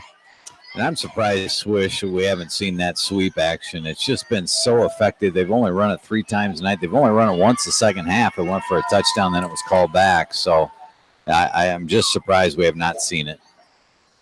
And here's Walton turning, firing right side, has a man. It's caught just over the 20-yard line, going up the field and getting a first down. Over the 25-yard line, about the 27. And the first down is Kleesner comes in with the tackle on the reception that time. Yeah, Zach McLean. And I love that call. I think that's a great call. You just throw it out to an athlete who's out in space and make him try to tackle him. I could live with that a long time if I'm the Blue Raiders. First down in a while for Anamosa. Their 7th of the second half, 12 of the night now for the Blue Raiders. As 6:50 and counting here. Here is a ball that's bobbled over the 25-yard line, getting over the 30 now is McLean as he finally was done with his juggling act, able to secure the ball, and then wrapped up and taken down over the 30-yard line by that Beckman tackler. That's Deitmeyer. Sean Deitmeyer, the 6'5 senior defensive back, came in for the wrap-up. 6.5 to go here to 4, 27-20. Tightly contested game it's been here tonight from Anamosa. That's similar action to that sweep, but still not the sweep yet. 2 on the far side, 1 receiver near side. The short side of the field. Walton going to run the option. He pitches it. Diedeker slides past the 30, a couple tacklers. Gets over the 35 to the 36 for a short gain. Coming in and making the stop that time is Wolf Cool. Yeah, and that's another play we haven't seen much second half from the Blue Raiders that they had some success with the first half. Just that speed option and well executed. And again, Diedeker's a good athlete. You put him out in space after he receives the pitch, and he almost got the first down. 3 receivers again, 2 far side. Walton in shotgun. He's at the 31-yard line. He's going to hand it off to the second man through. Getting over the first down marker, just shy of the 40, is the running back that time, Diedeker. Coming in for the stop is Owen Grover, the 6'3 senior. Yeah, just good football. Just third and 2, and you run a running play that's pretty safe, well blocked, and you pick up 3 or 4 yards. 5.5 to go. 27-20. Anamosa trailing Beckman. Final non-district game for both of these teams as Walton gets it. He goes sideways on 35. Now up the field, left side. inside the 45-yard line. The ball came out, but well after Walton was down, is trying to wrestle that ball away on the ground with it was Wolfcool. It's also coming in on the tackle with Sean Kleesner as they mark him down at the 44-yard line. And just quarterback sweep action. He had the option to throw it, but tucked it right away and well defended, but also well blocked. Nice 5-yard gain. 3 receivers, 2 on the far side. Full house backfield. It's protected as Walton. He's going to fake the handoff to the man to his right. Ran the pitch and the pitch there, the option to Nolan McLean. He's going to be taken back behind the line of scrimmage inside the 45, about the 43. Good penetration on that far side, and reading that out, Sean Kleesner, as they had the option pitch from the man that was on the left of Walton that time. He came all the way around and ran the option with him, trying to throw off Beckman, and Kleesner wasn't fooled. No, and a lot of people were fooled by the first handoff, but they strung it out. I think the Anamosa here, you can't panic and try to throw the football. You got 3rd and 7. I just get 3 or 4 back.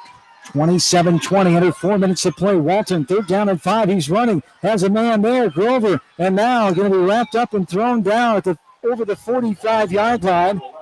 And the big fella, number 71, comes in and has the body slam. Adam Tukin, the 6-foot junior, also coming in was, check that, wrong roster, Will Breen, the 6'1 junior for Beckman. Evan Wolfcool coming in as well. 4th down and 4 for Anamosa. 3.5 to go. Can Beckman get a stop? This could be your ball game here. As Anamosa, 4 yards. Trying to keep this drive going. Fake the handoff. Walton goes up and not going to get it. He is stopped. And Wolfcool there again, also around was Owen Grover. And Walton with the fake. He tried to run right up the middle on the back of that A logo at midfield and denied of the first down with 3:17 to go. Still have some time here, but Anamosa's defense going to have to come up big against this Beckman offense. Yeah, and just didn't have much of a success chance right up the gut. Beckman was able to get off blocks and get penetration and no, like I say, I thought for sure we'd see some of that sweep action with McLean. Now he did hit his head, so maybe he's dinged up a little bit, not able to run. But I thought for sure they'd come back to that series. Over the 10 o'clock hour here from Anamosa, the Beckman Blazers leading 27-20 over the Blue Raiders on homecoming 2018 for Anamosa, as it's the 7-point Beckman lead, 3:17 to go. 2 receivers under center O'Connor. Seamus will pull out and give to Grover over the 45-yard line, chugging his way and wrapped on and brought down by a couple of Blue Raiders. As in on the play that time was Sean Burr. Levi Erzman was there as well. So a gain of about 5, 2nd down and 5, under 3 minutes to go. Anamosa has all of their timeouts remaining. 2 left for Beckman here as the Blazers have the 7-point advantage. Yeah, and Anamosa needs to get some penetration here. Play clock is rolling here. 10 on the play clock. Chatwater and company going to take as much as they can. 2.5 to go. And counting on the game clock. 2 receivers far side. A lot of running this ball. Grover down inside the 40-yard line, going to be closer. Probably did get the first down, it looks like, for Owen Grover. It'll be the 6. Nope, going to be shy of the first down. I had a difficult angle of that one. And a timeout here. Anamosa will take their first timeout of the second half and have 2 remaining. With 2:19 to go in this 4th quarter of play, 27-20. The lead here for Beckman. As we talked about this series, 5-2. Beckman has the advantage. Series that started back in 1987, September 11th, 1987, in Dyersville. Anamosa won the first game 7-0. In 1988, here at Downing Field on September 16th, it was Beckman winning 28-9. In 1989, Beckman with the shutout win in Dyersville, 20-0. The only other win of the series came in Springville for Anamosa in 1990 because of floodwaters in Downing Field here on October 5th of 1990. Anamosa won that game 19-12. Beckman won the last three meetings in the series in 1991, 20-13, and 92, 20-6. And the last meeting ever until tonight, October 15th of 1993, Beckman with a 33-6 victory. 2:19 to go here in the fourth, 27-20. Beckman with the lead. And a scoreboard update. The Cubs have won at Wrigley Field in Chicago. 3-2. Cubs get the victory tonight. They were down to the late innings. Ian Happ, a 3-run dinger, and the Cubs beat the Reds 3-2. So we'll check the scoreboard before we call tonight here. I want to welcome in our listeners on Mix 94.7 and both streams now. Our main stream, Mix 94.7, and our second stream, KMCH.com. We're at Downing Field in Anamosa. The Blue Raiders on homecoming 2018, trailing Beckman. Blazers lead 27-20. Both these teams coming in 1-2. That looked like a false start there. Grover running inside the 35. He almost gets away, but being chased down and grabbed from behind and then stopped around the 25-yard line by Walker Marsh. But it looked like a left tackle got away with a little jumpy start in left side by Beckman. I agree, Swish. And again, the side judges have been lenient all night, but that one seemed the most obvious. So another first down. It's the 14th of the ball game. And the 6th here in the second half. Under 2 minutes of play. Both teams have 2 timeouts remaining. A 1st and 10 here for Beckman as they're on the Anamosa 25-yard line. And here we have a flag from the near side official on the Anamosa sideline. It's going to be illegal procedure called on Beckman. He may have had help on that call. Like 4 Blue Raider coaches right in his ear? Yes. 1:46 to go here in the ball game. 27-20. Get your final scoreboard wrap here of all the area coverage games tonight before we close it out here from Anamosa. 1:46 to go. First down and 15 now for Beckman. Along with in-studio producer Faith Hunt, John Swisher, Kevin Barnes, spotter and producer Jim Myshot, along with you from Anamosa. Here is O'Connor. He's going to hand it off to Grover. He steps his way back to the middle of the field, going right to left, down inside the 30. And he'll be marked down at the 26-yard line where the clock is stopped, and Anamosa takes their second timeout of the second half with 1 remaining. Yeah, and again, nothing complicated about their last 2 drives. It's just been the big boys moving them up front and the running backs going right in behind them. So timeout here for Anamosa. Beckman has 2 remaining. Blue Raiders will have 1 left.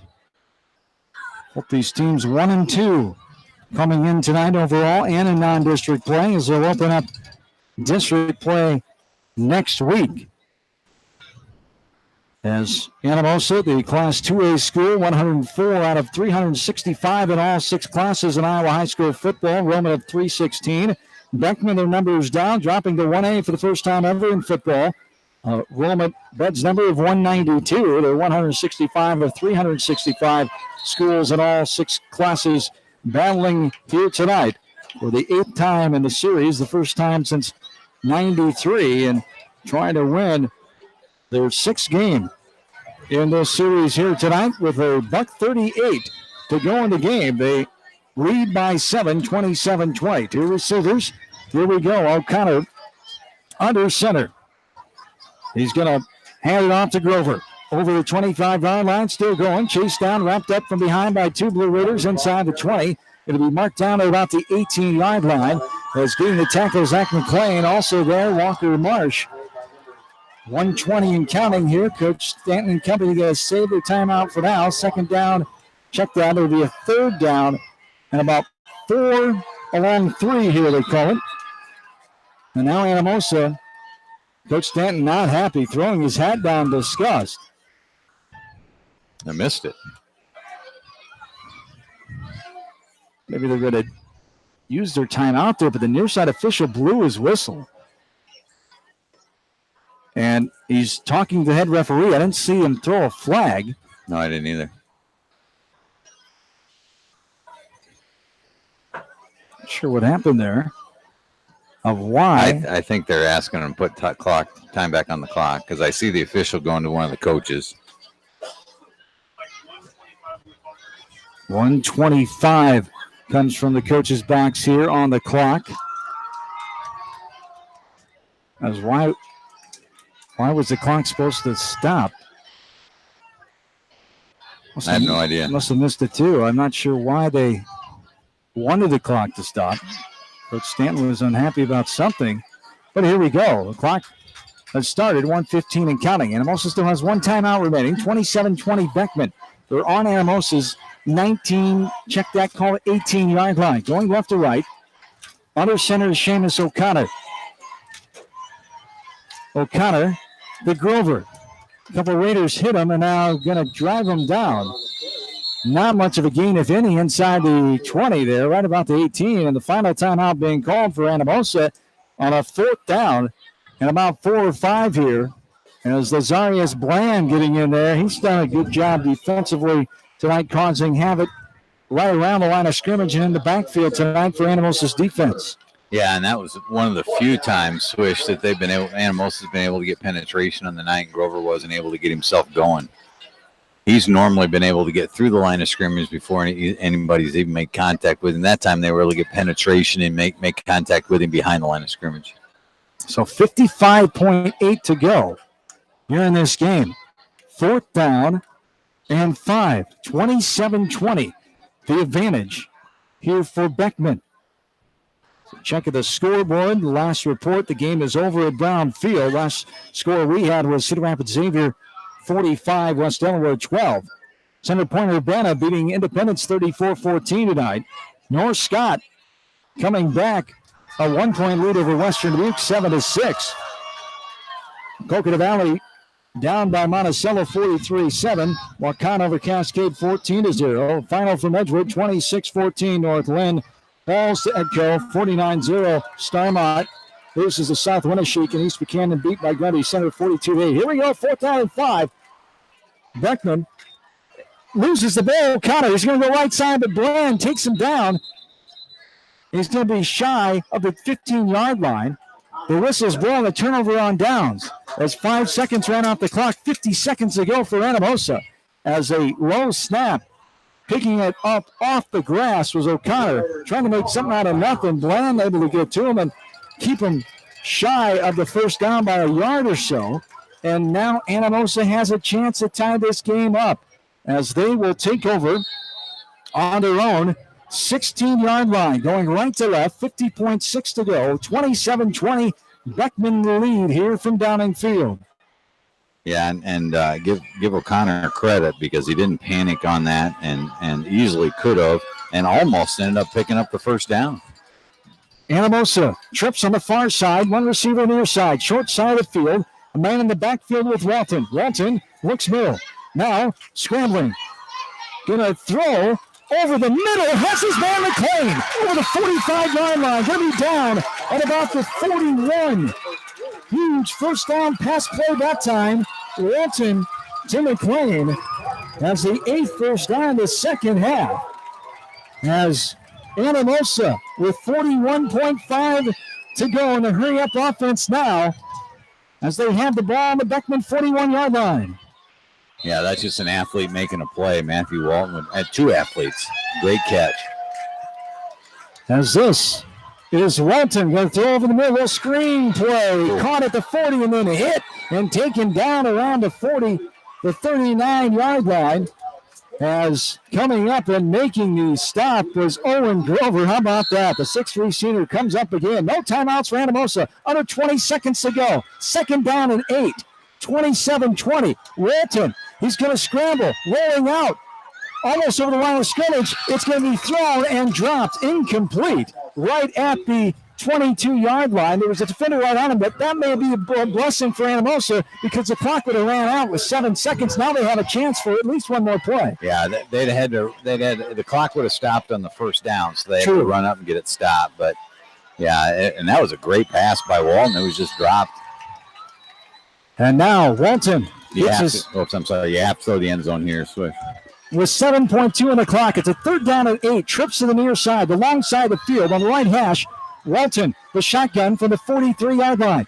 He's going to roll out left side, has a man pressure, has a receiver left side. It's overthrown, bounds down at the 4-yard line. McLean, the intended target. Deitmeyer and Jackson Feldman in on the coverage on the left side for Beckman. 1.3 on the clock. Here it is, 4th down and 8.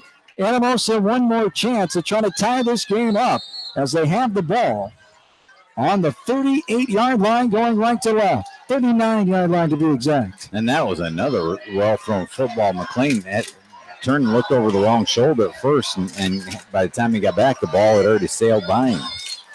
And here is Walton. Shotgun, trips to the near side. Here we go. Can Anamosa tie it up in the last play?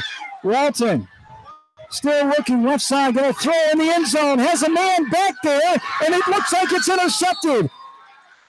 No, it's incomplete, knocked down by Beckman. There's your game. Anamosa falls at home on homecoming. What a thrilling ending, and what a play by the defensive back for Beckman. Getting there and knocking that one away from the intended target, Nolan McLean. Trent Kelker, the 5'9 sophomore, breaking up the play, and Beckman gets the victory. And their second win of the year, second win for Beckman head coach Mark Atwater, and the Blazers prevail. And they win this game 27-20 in thrilling fashion here tonight from Downing Field. Yeah, and that was a good play all the way around. The ball was well thrown by Walton, and McLean went up to get it. But just a good play by the defensive back who recovered and was able to knock it down. So Anamosa falls to 1-3. A valiant effort here tonight with homecoming, the distractions, the suspensions. They fall to 0-2 at home and 1-3 in non-district play as they head into Class 2A District 4 contest next week. Beckman gets the win over the Class 2A school as they improve to 2-2 and 2-2 non-district style and 1-2.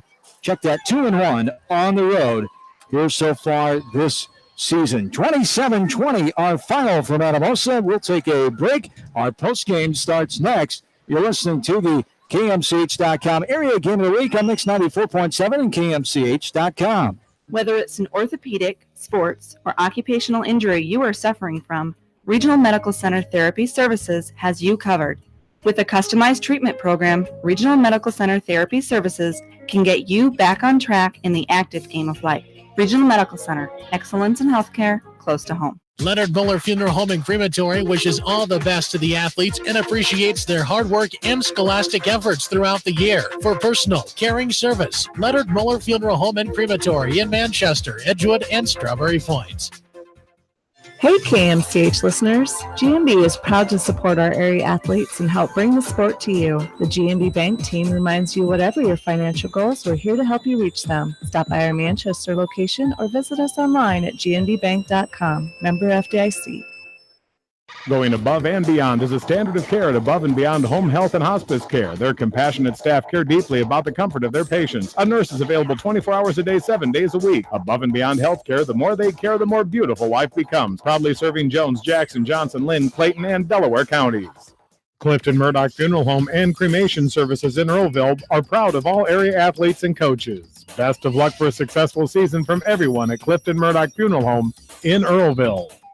At Tauke Motors, we believe in a gentler, simpler way of doing business. Check out our large selection of new and pre-owned vehicles, as well as great incentives at taukemotors.com. If you are looking for a new pre-owned vehicle or service on your current vehicle, come to Tauke Motors, Chevrolet, Chrysler, Dodge, Jeep, and Ram on 9th Street in Dyersville. At Dupaco Community Credit Union, we know debt happens. A debt checkup from Dupaco ensures it's not costing you more than it should. With historic low interest rates, now is the time to bring your loans to Dupaco. Contact us at 563-927-6187 or visit dupaco.com. The Manchester Press is your community newspaper. Check out the sports section for game stats and photos of area players and game highlights. The Manchester Press, serving the area for over 130 years. Hurry down to Rio Blanco Mexican Restaurant in Manchester today. Enjoy the best margarita around on their patio facing the Whitewater Park. Rio Blanco features daily specials and a kids menu too. There's something for everyone at Rio Blanco Mexican Restaurant in Manchester. Newhouse Construction and Concrete is proud to support all our area athletes. Give Phil a call at 927-5178 for your commercial, ag, or residential projects, or visit newhouseconstruction.com. Newhouse Construction and Concrete turns design into reality. You're listening to high school football on KMCH.com. Back into Downing Field one final time here tonight from Anamosa. John Swisher, Kevin Barnes, along with Jim Myshide, putting the final touches on this thrilling game. 2 hours and 32 minutes old. The Blue Raiders fall to Beckman by the final score of 27-20 as Beckman improves to 2-2, and Anamosa falls on their homecoming by the and the record now of 1-3, 27-20. The victory here tonight for Beckman. What a battle for both of these teams coming out, overcoming some adversity and penalties early on in this game. And Beckman getting 2 scores early, and then Anamosa coming back with a couple of scores, and then back and forth. Beckman able to score the only touchdown in that fourth quarter for the 7-point win. And Beckman made the plays and the final defensive stand in this game to get the job done tonight here in Anamosa. Yeah, and you know, it's the second tough loss for Anamosa, back-to-back games that obviously could have gone either way, and that's tough. And been a tough week with some of the things they've had to battle through. But I think that what you take away is they have battled through, and you know, emotional loss tonight. But the thing is, it starts over next week. You know, part of what you get from the non-district and the new schedules, halfway through your season, you get a redo, you know, and so they get to go out and battle that way again. So, you know, it's tough, and there's no words that make it better, and time makes it better, and practice makes it better, and you get ready to play next week. But tough right now, that's for sure.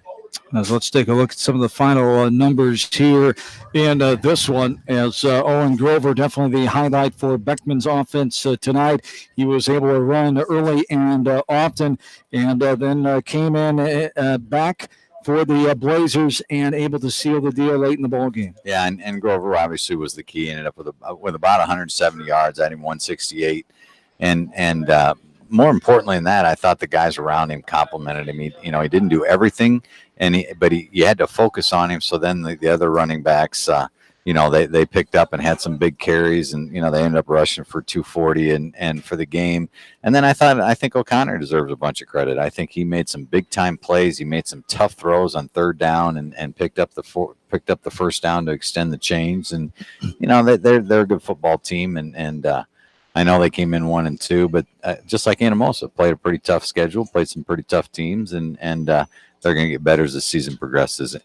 Anamosa was all about Matthew Walton. He had 132 yards rushing, and their whole team was right around 200. And again, I think Zach McLean must have got dinged a little bit. He just didn't get the carries the second half, and because he had some big time plays, and one was called back. And I think Anamosa had major penalties that hurt him in big time situations. And that's, again, the second or third time this year that's happened. So they got to continue to get better, continue to clean it up, and, get into district play. And again, both groups get into district play next week. And for Beckman, what confidence coming on the road. Homecoming atmosphere for Anamosa, getting their win over the Class 2A school here tonight.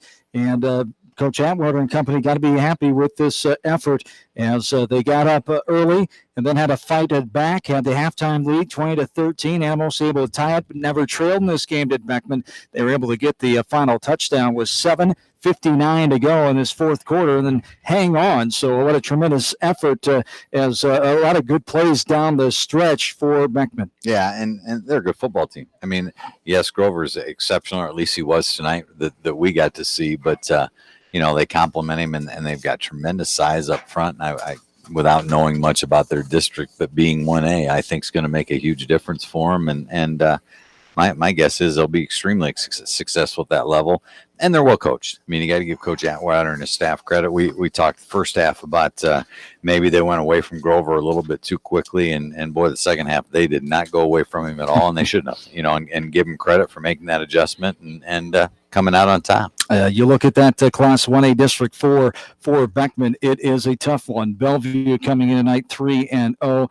Cascade at 2-1. Last check, they lost to Waukon. You have North Cedar, Northeast, and then, by the way, 3-0 West Branch, too. Always powerful. Coach Peterson and the Bears. So a tough district there. They're now 2-2 heading into district play.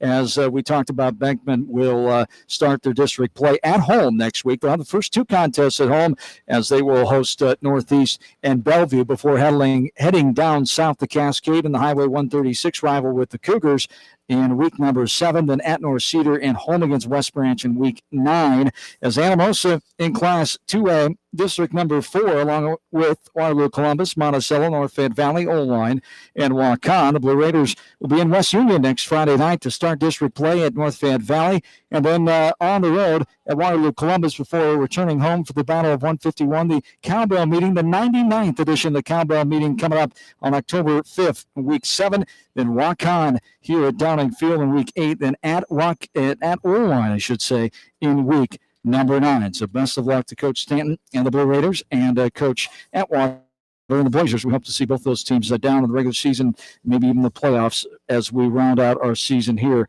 from KMCH Sports. As that's going to wrap it up here tonight as the Blazers get the victory 27-20 from Downing Field. I want to thank all our 51 sports boosters, especially our extra flavored game sponsors tonight: Bi-County Disposal, Meyer Mechanical, Spring Green Lawn Care. Let's check the area coverage scoreboard one final time here tonight. It was West Delaware being beaten by top-ranked Class 3A Cedar Rapids Xavier at Brown Field tonight. The Hawks fall to the Saints 45-12 as they lose for the second time ever in that series since Xavier became a school back in 1998. Falling to the Saints for the second time since 2014. Center Point Urbana over Independence tonight, 34-14. It was Western Dubuque.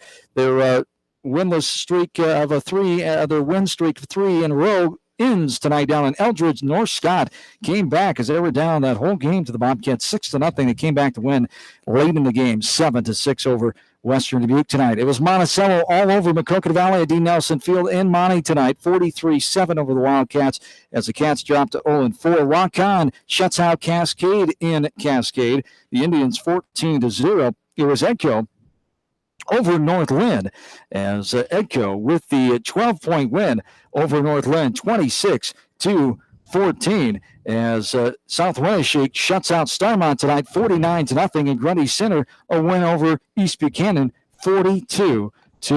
A check of our area coverage scoreboard as we're joined now by the fine head coach of the Beckman Blazers in his first year, Mark Atwater, his second year ever here for his varsity career, and coming on the road here tonight in Jones County, taking down Anamosa 27-20. Congrats on win number 2, and this was a big win for your team on the road in this atmosphere, huh? Yeah, it was everything you could think there. It was a great game by, two teams played really, really hard with, I felt on our sideline, we're like, who can we put in? I think they're in the same situation, just, who's fresh, who can go, and came down to the wire. They've had 2 weeks in a row of just great fight to the end, and two good football teams playing right now. Absolutely, and your kids gutted it out. Owen Grover, what can you say about that young man, the 6'3" senior? He was busy all night, early on and often with that offense, and then helping out in the defensive mindset as well. Evan Wolfkrull was busy as well on both sides of the ball. Just some gutsy plays by some tired kids down the stretch for your team. Yeah, those two, huge kudos to them. Unbelievable. Owen Grover, the reason he can do that is because the time he put in the summer. He's so dedicated. And Evan, same thing. He's a little bit of just an oddball who doesn't know tired, I think, and he just hammers it. And those two are good. They're Evan is can get outside a little more elusive, and Owen's just downhill. Hits you right in the mouth. So those guys really did a great job. But up front, that was we pushed and pushed and pushed, and that's what we needed. getting up early 13-0. Then Anamosa able to come back. You're up by 7 at halftime. Tied up there, back and forth atmosphere in this game. It was really a interesting contest down to the finish. You're able to score with just under 8 minutes to go in the game and then hold on to this one. So a great perseverance by your team. Yeah, absolutely. You know, the score going into half was huge for us. We going up, you know, instead of being tied, that's a huge score for us. And then, you know, they came out, drove for, I think, a 7.5 minute drive. We just couldn't get off the field.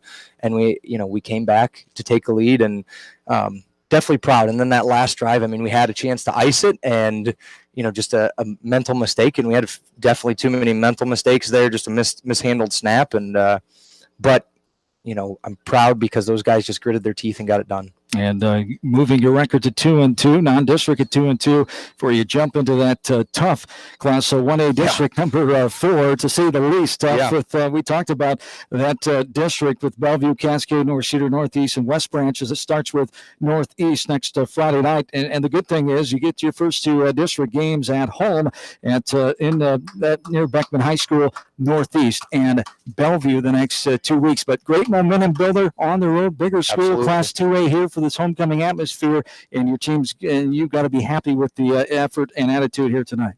Absolutely. All right. All right. You'll talk to Jamie in the coach's corner tomorrow. He'll call you bright and early. I know. Tomorrow morning, as you'll have that. Thanks for your time here tonight. Good to see you, and best of luck. We hope to catch up with you down the road. Thank you so much. You betcha. Mark Atwater, the head coach of the Beckman Blazers. His team gets the win, 27-20 here tonight from Downing Field, as Beckman improves their record to 2-2 as they get their road record now of 2-1. Don't forget Coach's Corner tomorrow morning, the fall edition at 9 a.m. Jamie Vasky will have all the coaches for you tomorrow morning. I'll catch up with the head coach of the West Delaware Hawks volleyball team, Brett Mather, as his team has their annual invitational inside Seedorf Gymnasium tomorrow morning, starting at 9 a.m. at West Delaware High School. Hawkeye football tomorrow afternoon, a 4:30 pregame from the Hawkeye Radio Network with Gary Dolphin and company as the Hawkeyes host the Panthers of UNI, the 2-0 Hawks, and the 0-1 UNI Panthers. 6:40 kickoff from legendary Kinnick Stadium tomorrow night right here on Mix 94.7 KMCH, your home of Hawkeye football. That's going to do it tonight. Thanks to Jamie and the crew for all the West Delaware coverage tonight. The Hawks fall again 45-12 to Cedar Rapids Xavier, number 1 team in Class 3. Thanks in studio producer Faith Hunt. Thanks to my partner Kevin Barnes and to my spotter tonight, Jim Myshad. Brett Jones, the fine AD here at West Delaware at Anamosa High School, for his hospitality as always when we come here to Anamosa. Once again, Beckman gets the win, the final 27-20 over Anamosa. Best of luck to both of those teams, coaches and staffs. Have yourselves a good night and a safe weekend. So long, everybody, from Anamosa.